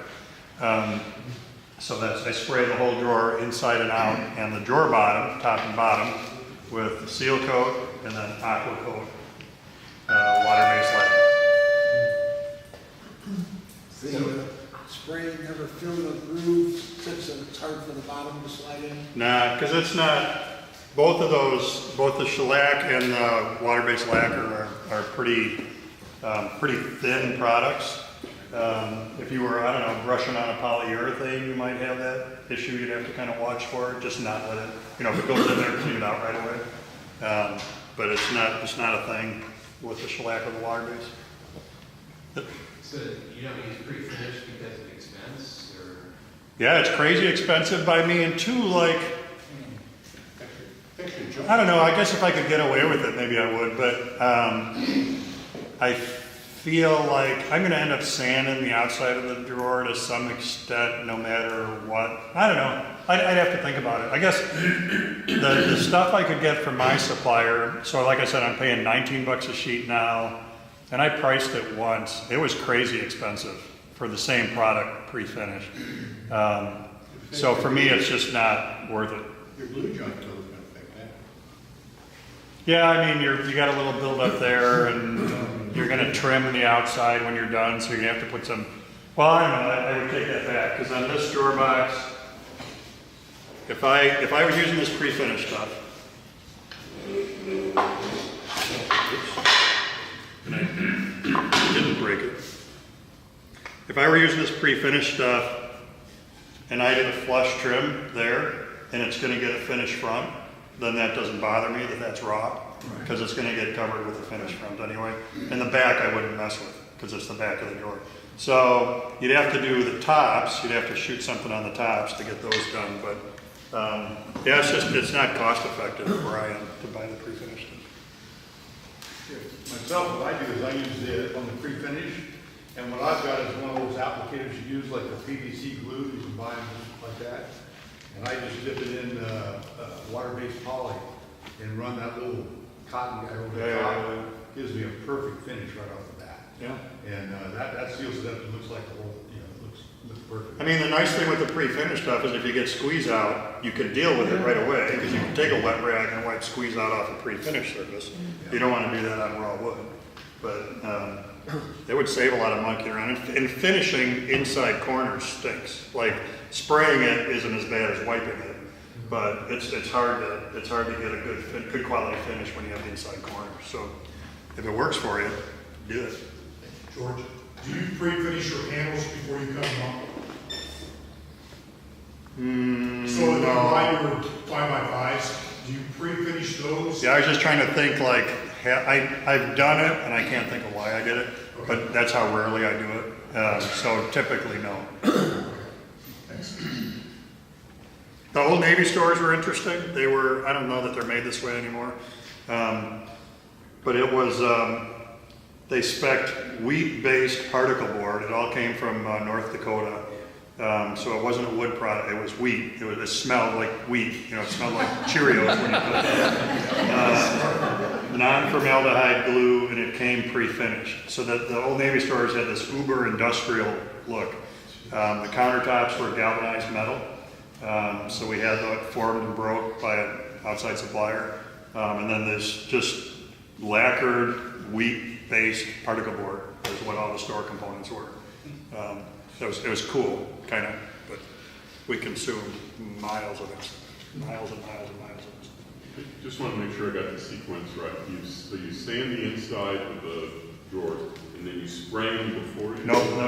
Sand them, glue them. Sand them, glue them, and then spray them. outside. Sand them, glue them, sand the outside, Right. spray them. Okay.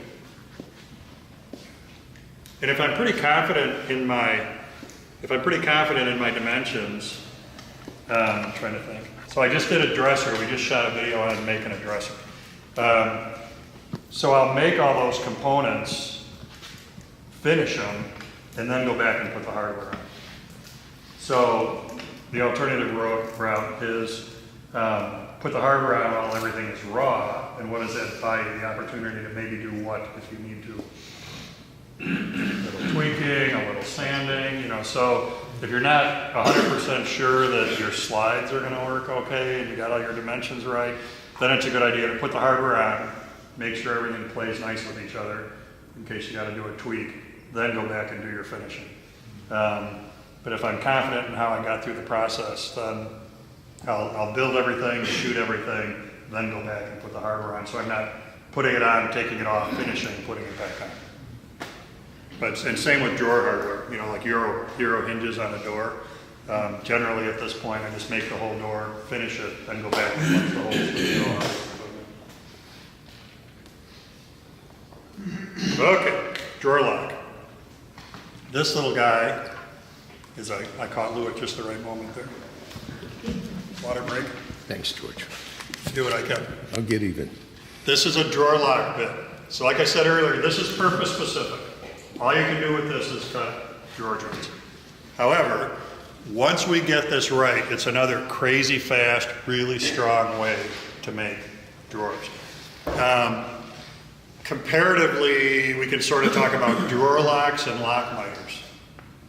Lock miter bits can really make smoke come out of your ears. Lock miter bits are difficult to set up. That would be a good one for us to do a live stream on, because I've got tricks for that. Lock miter bits are way fussier to set up than this drawer lock cutter is. So what we're going to get from this is increased surface area in the joint, which is then good for gluing, and a mechanical grip between the front and the side that prevents you from being able to pull the front or back straight off the drawer. Way faster to make than a dovetail. And I mention that because you get the same thing from a dovetail, that mechanical interlock.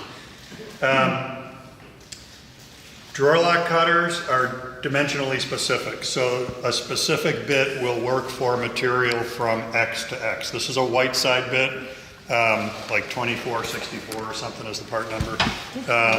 This will work great with our 1/2 inch stock. If we were going to 3/4 inch stock, then they just stretch the profile out so that it works with thicker stuff. We're unplugged. Oh, let me do, because this is our last cutter, I'm going to tighten this, because I wanted to mention this when we take bits out. When you take a bit out of a router today, I just tighten that down. So now I'm going to loosen it. And I crack the nut loose, but the bit won't come out. So remember what happens with the collet is we squeeze and we draw it down. And inside here, the recess in the shaft is tapered. And then the outside of the collet is tapered. So when I do this, it pulls it down into that taper. That's what helps hold it in. So when I was a kid and had to do woodworking, then at this step, you would tap the router bit to get it to pop loose. So what has changed in collets is that right here on this, the Porter cable approach is, there's a snap ring right here. So it's a 2-stage deal. So when you get to this point, this is loose and this won't come out because you haven't gone far enough yet. From here, we need to back this out. So it's still that nut is still unscrewing. Right now it just kissed the bottom of the snap ring. And if I go a little more, when I unscrew that, when it hit that snap ring and kept going, it pulls, there's two parts. There's the collet nut and the collet. It just pulled the collet free of the internal taper in the shaft, and then the router bit will come out.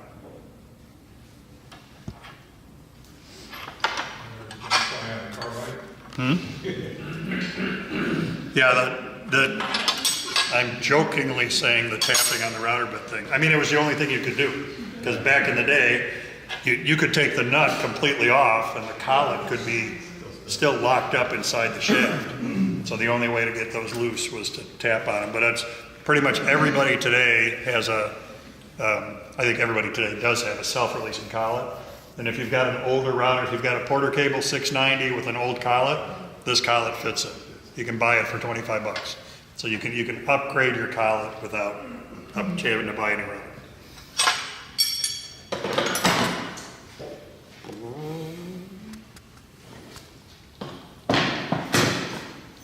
All right, height of bit.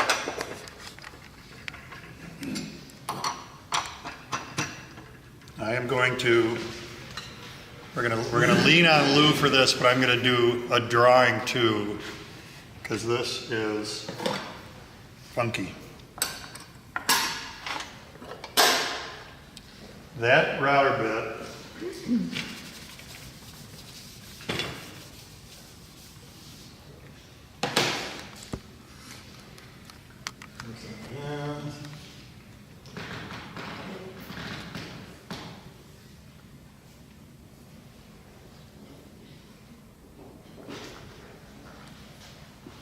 that's sort of our drawer lock. Net, we're basically going to produce a tongue and groove joint. So this part of the cutter is gonna make a groove, because it's sticking out off the bit. So when we run our material past it, it's gonna make a groove, or dig. So when I set the height of this cutter in the table, knowing what you know now, knowing what you know from the work we just did with the slot cutter, you know how to get this height, right? So when I adjust this height from the top of the table, look at, use a different color. The top of the table is here. What's the distance from the top of the table to the bottom of that? Quarter inch. We don't know a number. We don't know a number. The thickness of the piece? Thickness of the something. Of the side? Okay. So we're going to machine our pieces the same way. One piece is going to get fed horizontally, one piece is going to get fed vertically against the fence. So the way to think about this is that this is going to make a groove that will always be the same size, right? Because it's a slot cutter, basically. It's a groove cutter. When I eyeball this in the table, I'm going to try to set this so that the distance from here to here is equal to the width of that slot cutter. Because this gap down here is going to give me what? It's going to give me a tongue, which has to fit into that groove. So we can't put the bar stock on here because we don't, this is some number for white side, it's some dimension. I don't know what that dimension is. So what I usually do is just get down here and do this until the distance from this corner to this surface looks about the same as this. And don't sweat it much, because a test is going to tell us everything. Why don't you use your gauge like you did before? Because this isn't a quarter inch. Oh, It's 80 bazillion 30 seconds, or it's some weird, I don't know what it is. But the good news is, you're going to pull your hair out the very first time you do this, and then you're going to never do that again. We have to suffer once. And once we suffer through it once, it gets way more easier. George, is there carbide at both tiers, both levels? Is it what? Is there cutting edge at both levels on this bit? Yeah, so this is a carbide flute, Okay. and this is carbide, this is all one piece of carbide, shaped just like that. And there's actually a little bit of an angle there, which will come into play when we make the cut. Yeah, had I been thinking, I would have shown you the bit when it was not in. There we go, okay. George, could you draw on the board what the joint will look like put together? Ooh, this is a way harder one. You only have to do it once. Yeah, let me think. Side. And don't hold me to this. Front and back. So, I got this part. The wedge is here. And then this is straight. So, it's very similar to what we just did. This is our front and back. We're putting a tongue on the end of the front that has to fit into the groove that we're going to create in the face of the side. The size of this groove is dictated every time, no matter what, by the size of the carbide flute on that cutter. What we can change by the height of the cutter is the resulting tongue. So conceptually, it's the same as what we did with the slot cutter. We just don't get the benefit of being able to use the... The advantage of this joint over the other one we just did is the additional glue surface. Like, I would interchange them. You know, I think we're doing this because people want to know how to use a door lock bit. If you said to me, which one of these cutters should I buy the slot cutter, because net, it's an easier setup. and you can use it for other stuff. But if you want to make a drawer lock joint with a drawer lock bit in drawers, then we need to know how to do this. But if, from a practicality perspective, there's not, mechanically it's very, very similar to what we gain by using the slot cutter. And what we can't do with this one is cut the groove for the drawer bottom. So if that setup we just did with the slot cutter, that's my go-to drawer making setup. So it's the ooh, when the customer looks at it, goes, oh, that's, oh man. It's like the only reason to do a lock miter. If you do a lock miter and you can't see it when the project is done, you're crazy. So it takes like 4 days to set it up. And I'm going to use contrasting wood so everybody can see that I did a lock miter. All right, let me look at this again. Yeah. Okay, so that's probably, I don't know, it's reasonably close. Test cuts will tell us. I'm going to switch my fence, or your fence, because I don't want that 1/4-inch slot in it now. And then for fence position, what we're going to do, we are going to use the gauge bar here.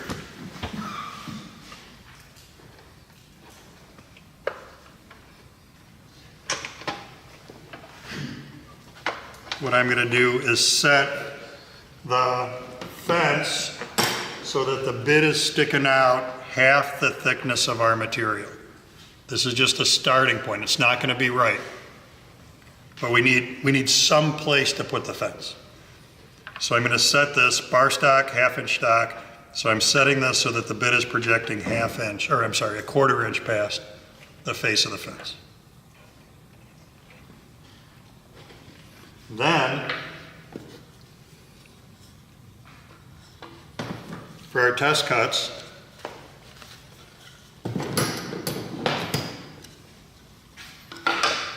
one piece is going to get fed horizontally, one piece is going to get fed vertically, and the result will tell us what we do, or what we need to do. You go ahead.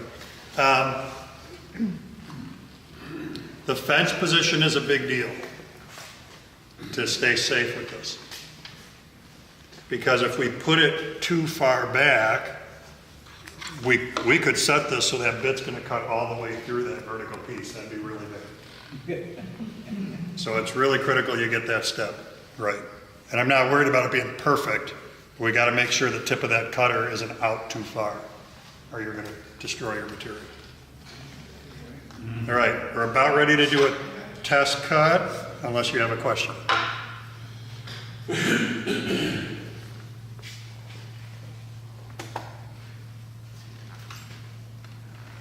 Same speed. Now I went back up to full speed, full bore.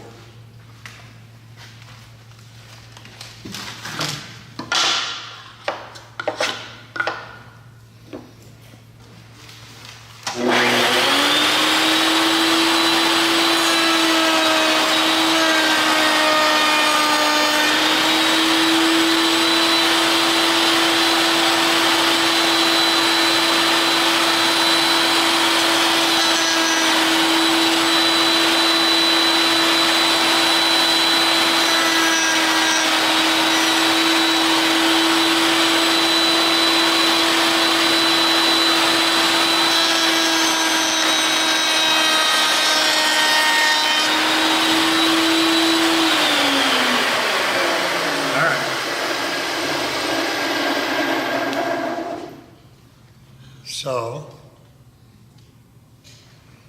this was my vertical feed. This was my horizontal feed. And that's what the joint should look like, but it's too loose, Latrec. It's too loosey-goosey. So vertical, horizontal. We get the tongue on this piece, which we can change, right? By raising and lowering our bit, we can change the dimension of that tongue. What we can't change is the groove that we're producing there. That's dictated by the slot cutter. The groove that we get there is dictated by the slot cutter. So we have two things that we're looking for. One is do they fit, which they don't, they're too loose. Test question coming in a second. The other is, do they meet okay this way? Meet okay being, this is my drawer front. Does that drawer front come out slightly past the face of the drawer side? So the answer is no. All right, I want to tighten up the joint. What do I need to do? Okay, move the fence, raise the bit, lower the bit. Got to raise the bit. Because the tongue, all right, when we did this cut, this tongue is too small for this groove. So no matter what, the groove is the same size. The groove is always the groove. But we can make the tongue bigger by raising the bit. So when we look at this, I'm going to get the chips off of it. So when you look at this, the gap in that joint right now vertically is how much? 16th or something. Okay, 16th. This is a direct read, meaning when I look at this, if that gap is a 16th, I raise the bit a 16th. This is where a router lift is nice. Because typically on these lifts, a full rotation of the handle is a 16th of an inch. So I'm going to say here, I'm going to do half of that. I'm going to do a 32nd. I'll pass this around in a second. All right, now this way, that end grain doesn't line up with that face grain. How much is it off right there? About a 16th. That's a half read. Because when we do this cut, broop, broop, we're doing that to both parts. So the loosey-goosey part, direct read. Raise it the amount you think you have a gap of. Is that confusing enough? Whatever the gap is in the joint, that's how much you raise the bit. The offset in this is half that amount. So I'm going to do a half a turn up.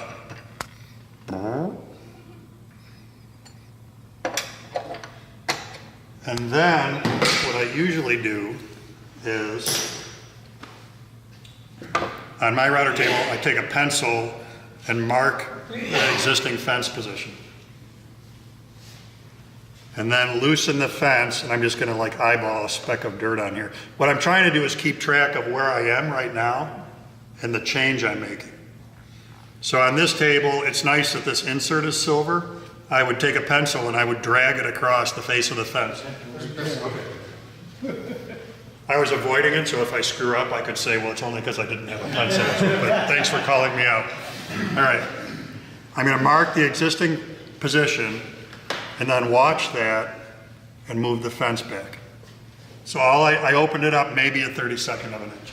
I want the same thing here. I want the front to end up past the side so that I can flush trim it later. All right. Questions? Preguntas? Anything? All right. So you want 30 seconds each way? I want, well, it happened to be about the same adjustment in this case in both parts, but that's coincidence. So I raised it a 32nd to tighten the tongue in the groove. I moved the fence a 32nd because I think I need to gain a 16th on the overlap.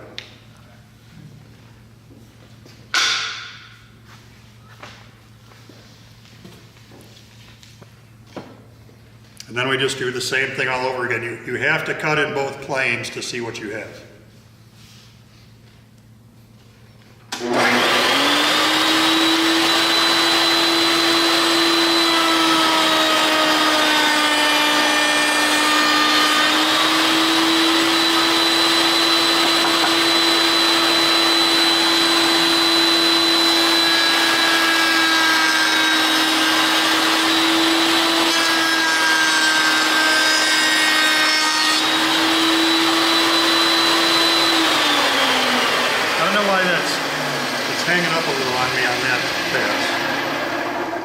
figure that out. All right, then we do the same thing again. And I can see the tongue is bigger, so that's good. And we do this.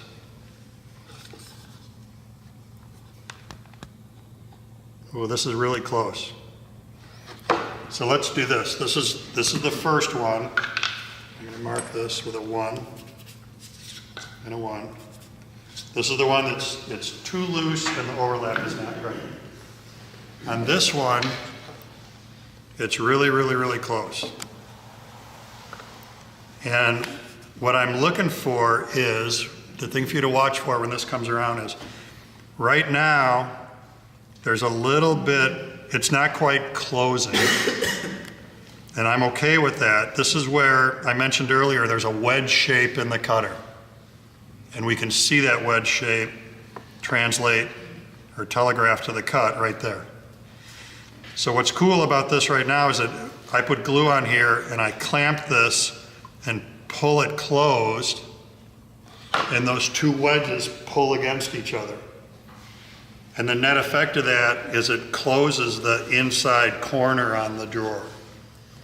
So I want, let me look at this again. That part of the joint right now, yeah, I would leave that where it is because a clamp is going to close this. So when I pass this one around, and you look at this, this is 2.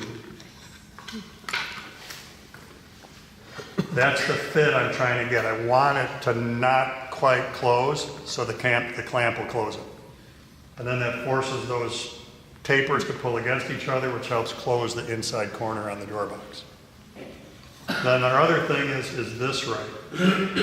And that one feels pretty good too. So this joint is done when this one comes around. And that one still should be just a little proud? Yeah, there's just a fingernail catch right there. All right, now this, when you look at this, it's a little different than the lock rabbit we just did, in that the drawer front projects over the side. On our last one, the fronts and the backs just went into the side. So when I make my drawer fronts and backs, the length of the front is equal to the what? The finished width of your drawer. The fronts and the backs are the same as the finished width of your drawer, because it completely overlays and comes to the outside.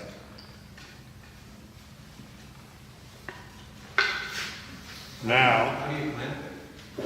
Across the front or the back? yeah, only across the front and the back. You don't need to pull front to back, because the joint is closing that. So I don't think I said that right. You're going to clamp it from side to side. And same with the lock rabbit. You only have to clamp side to side. Pulling it front to back isn't going to gain anything. The advantage of the drawers, when you keep them tiny, one of these joints easier to do than the other. In other words, when you want to glue them together and keep them tiny. Keep the drawer square. Either way, you're going to clamp it and check it. So I don't think there's a gain there. Okay. So you said the front and the back are the exact same as the opening? You don't have any? No, are the size of the drawer box. The drawer. So you have to do your math and figure out, if I'm using slides, then you have to do the slide reduction. If you're not using slides, then you don't. And a cool thing, I learned this from a little Chinese jewelry box. If you're making drawers that just go into an opening, so you're making a little jewelry box, then you're not going to use slides. A cool way to get the drawer to work really nice and be a really tight fit is to make the back of the drawer slightly smaller than the front of the drawer. So when it closes, the whole drawer then, to grossly exaggerate, is built in a taper. So when it closes, it's kind of finding its way, it's wedging into the opening.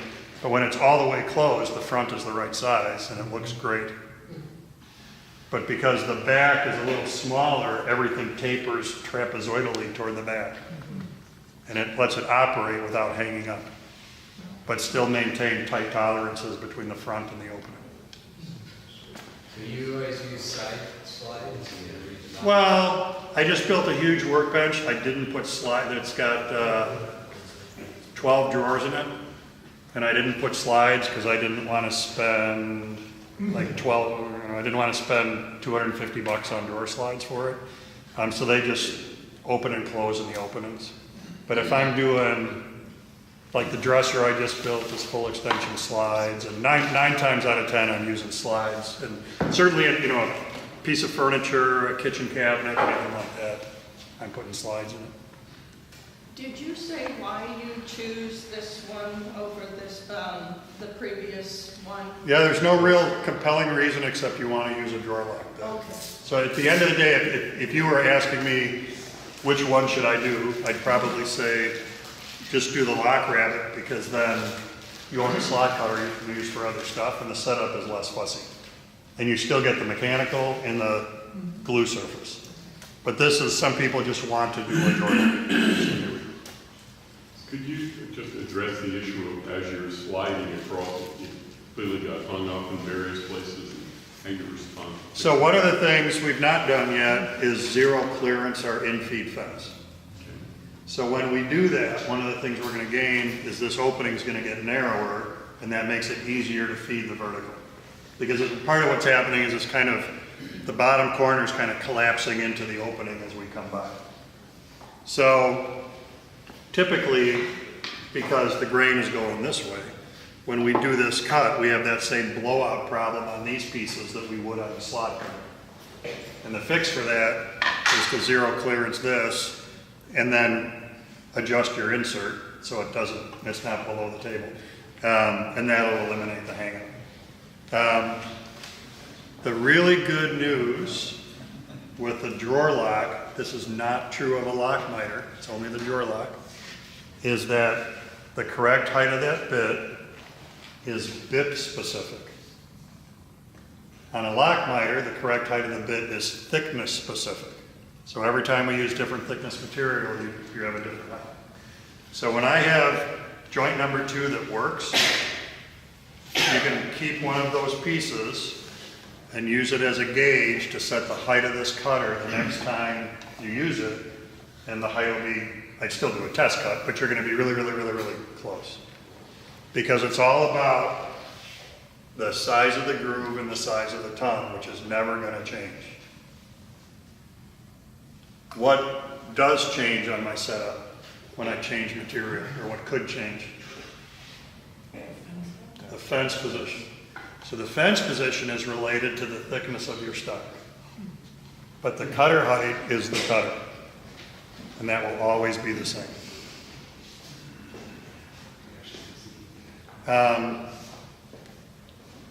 Now, there's qualifiers to that. So with the slot cutter and with this bit, I said, we're going to find this setup, and it's going to be a pain in the butt the first time you do it, but then now we've got a slot in the fence, that can be a gauge block. Now we've got these pieces going around, that can be your gauge block, until what happens?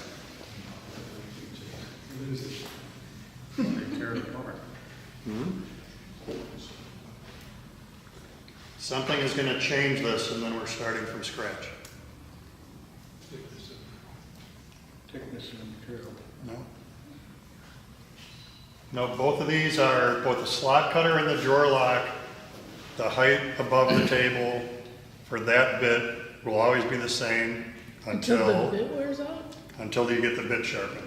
Because every time you sharpen, you change dimension of whatever cutter that is. Router bit, table saw blade. It's a very interesting thing with the CNC is that a good sharpening service will send your router bits back with the new diameter of the router bit marked on the router bit.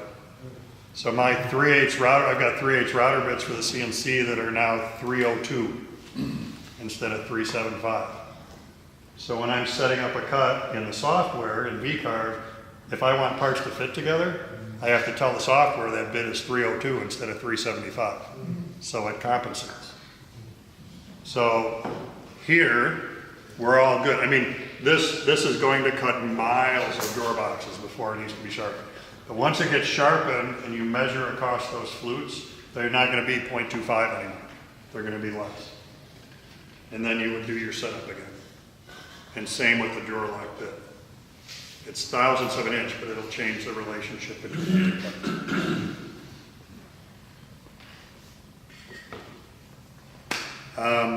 The other thing I was going to say is, or let's do this first. Other drawer lock questions. I can zero clearance this if you want. I'm going to zero clearance this. Otherwise, I'm saving a corner on your fence is all. Send these back. Okay, so let's go back to this because I didn't mention this. If you want to leave the bit, go ahead. It's your cutter.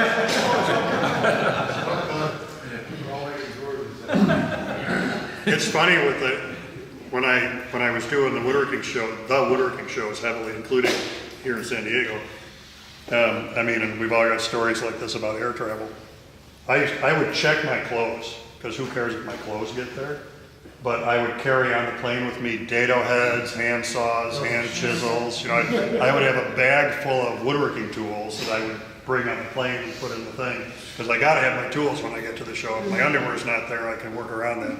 But today. That's not so much a happening thing. On the slot cutter, so on the lock rabbit bit, remember when we started talking about dimensions, what we had to do in order to determine the lengths of our fronts and backs. So the same thing is true here. You get your setup right, and then make another one of these, and measure with your fractional calipers how much meat is remaining here. So, because in order to know the length of this piece, which butts into these pieces, we have to know how much wood is left on the outside of this joint to do that calculation so that we get the drawer box size right. So the first step is to get the setup right. And then, just like we did with the rabbit, take two of those dadoed pieces, pair them together, and measure what's left. That has to be removed from the drawer box dimension to get the fronts and the backs the right size.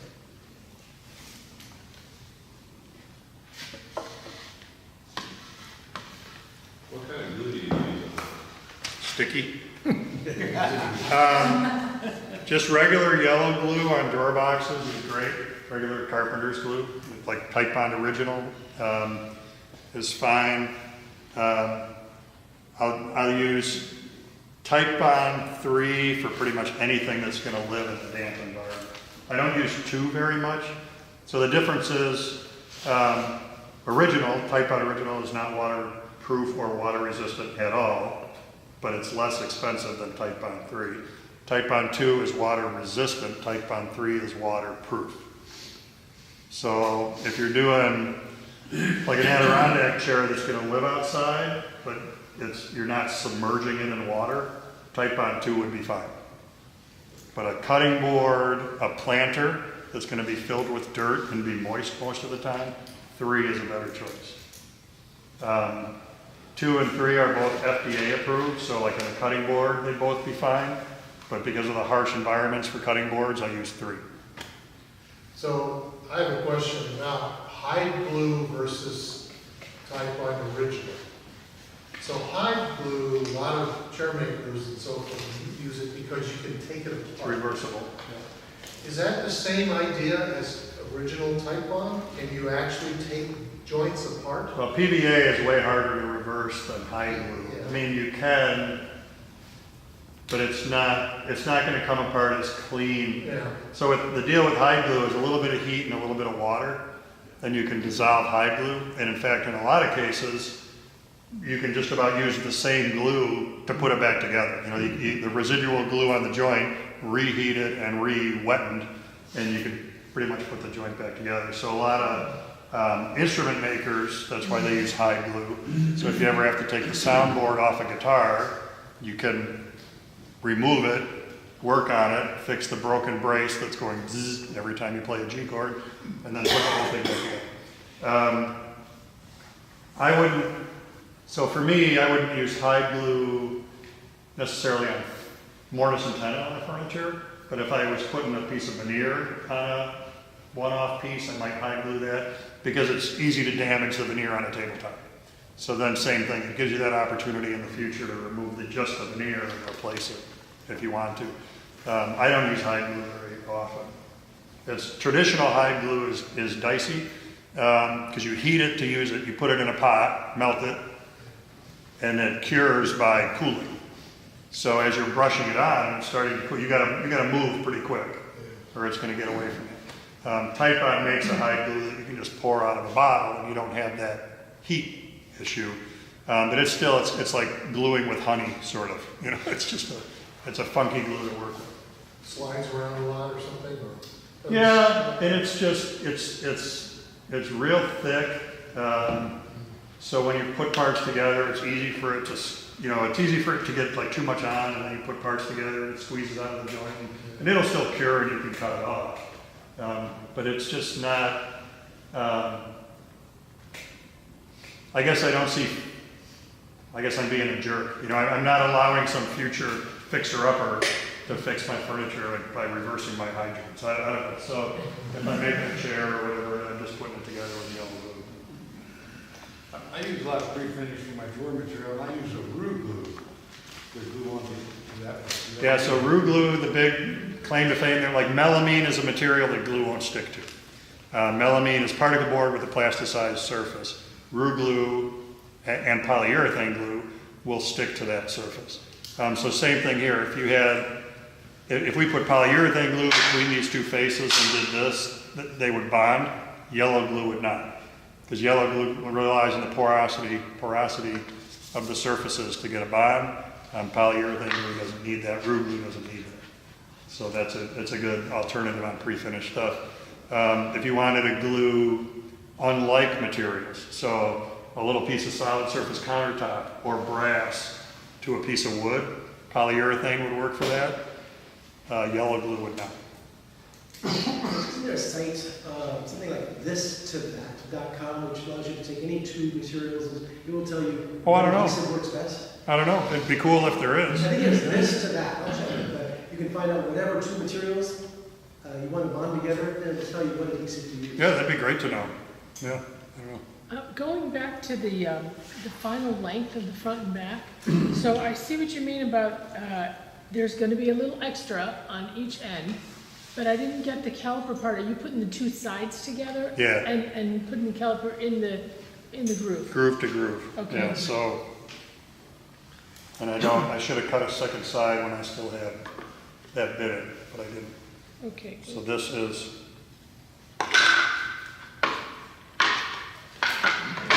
parts is parts and pieces is pieces. Where's that? Oh, that's a drawer. Yeah, so the two sides, make a second one of these, and then measure from the bottom of this groove to the bottom of this groove, and the meat that's left there is the deduction you need from the drawer box to calculate the fronts and the backs. Okay, thanks. What about dovetails? When you talk about those, are they just too hard? Oh, no. Damage or is it damage? They look cool. So it depends on what I'm doing. If I'm building a kitchen, I'm not going to dovetail the drawers, especially if I'm building a kitchen with Baltic birch drawer boxes. You can dovetail Baltic birch, but your bit better be really sharp, and it's such a chippy material. So for me, I'll dovetail something. I don't know, if I'm making a little box as a gift kind of a thing. I'll dovetail that. As a drawer box joint, if I'm making a nightstand with a single drawer in it, then maybe I'll make that drawer out of poplar or something instead of Baltic birch, and I'll dovetail that. But in a commodity making a bazillion drawers kind of a way for my shop, I'm going to drawer lock or slot cutter because it's fast and very, very, very strong. In a I want it to be cool way, then I'll dovetail. And it's, the first thing people do when they look at your stuff is they open the drawer and, oh, it's got dovetails. Must be a really good one. Nah, I just bought a really good jig. Here's the thing with all of this stuff is, there's there is, probably in everything, but I see it in woodworking, kind of a gizmoization of stuff. So all you gotta do is go to a woodworking show and you can see this. And it's a mentality of, if I had this thing, if you buy this bit right now, what would it take for me to put you in one of these cutters right now? If you buy this bit, you will make perfect drawers for the rest of your life. Well, it's not. So, I play a little acoustic guitar. If I had a $5,000 Martin, it would be a little easier to play than the marginal guitar I play today, but it's not making me a better guitar player. At the end of the day, you still have to practice all of this stuff. And I think part of our problem as woodworkers is, what we think is practice is on Christmas Eve when we're trying to get the gift ready for Christmas Day. We're cutting our black rabbit for the very first time and we're calling that practice. What you really need to do is just get some Baltic birch or get some poplar, or get some commodity wood and just go to the shop and make the joint that you don't need for anything. But keep the parts and put some notes on there and take the time to do the practice so that when you really need it, you've got it. Ask Pete about that. Christmas Eve. So there's lots of great, the Porter Cable dovetail jig is a wonderful thing. They did a really good job making that jig. However, you can use it incorrectly and get lousy dovetails. So it's just, you gotta put the hours in. It's the same with me teaching this stuff. There's all sorts of wood heated in my house because it was too crummy to use for anything when I was done with it, before I was willing to get in front of people and do this kind of stuff. So it's just, you gotta practice.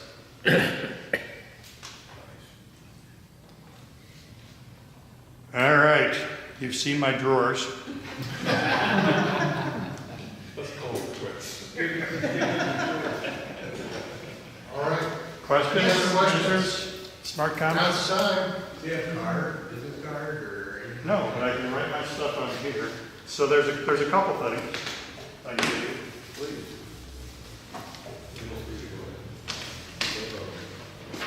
So this is me.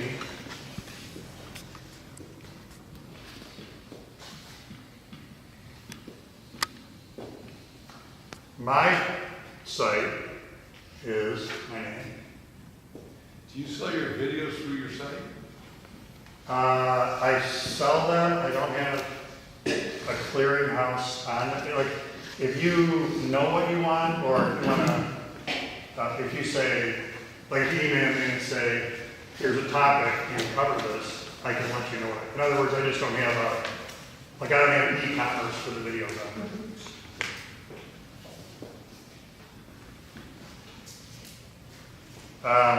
So my site, where that's classes in my shop or wherever I'm going to be next, shows up. My email, which you're welcome to use, or I wouldn't be giving it to you. On Instagram,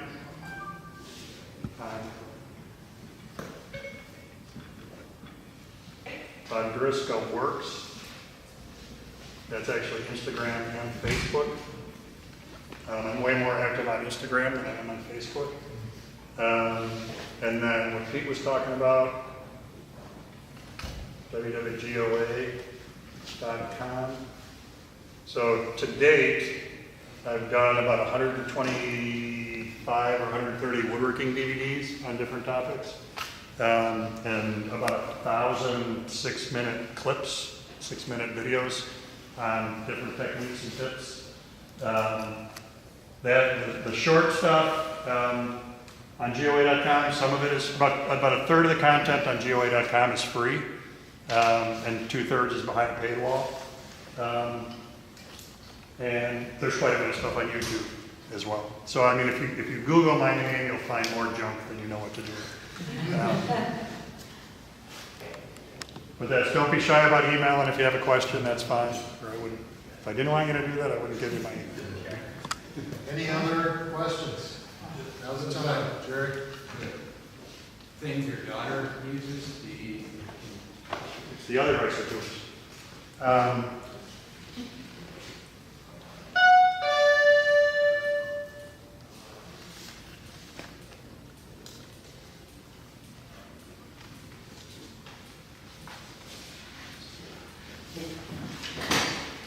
Extra with no E. Isotunes Extra is the other style. Great, thank you. Well, George, on behalf of the group, we really appreciate you coming out. Well, I'm glad it worked out.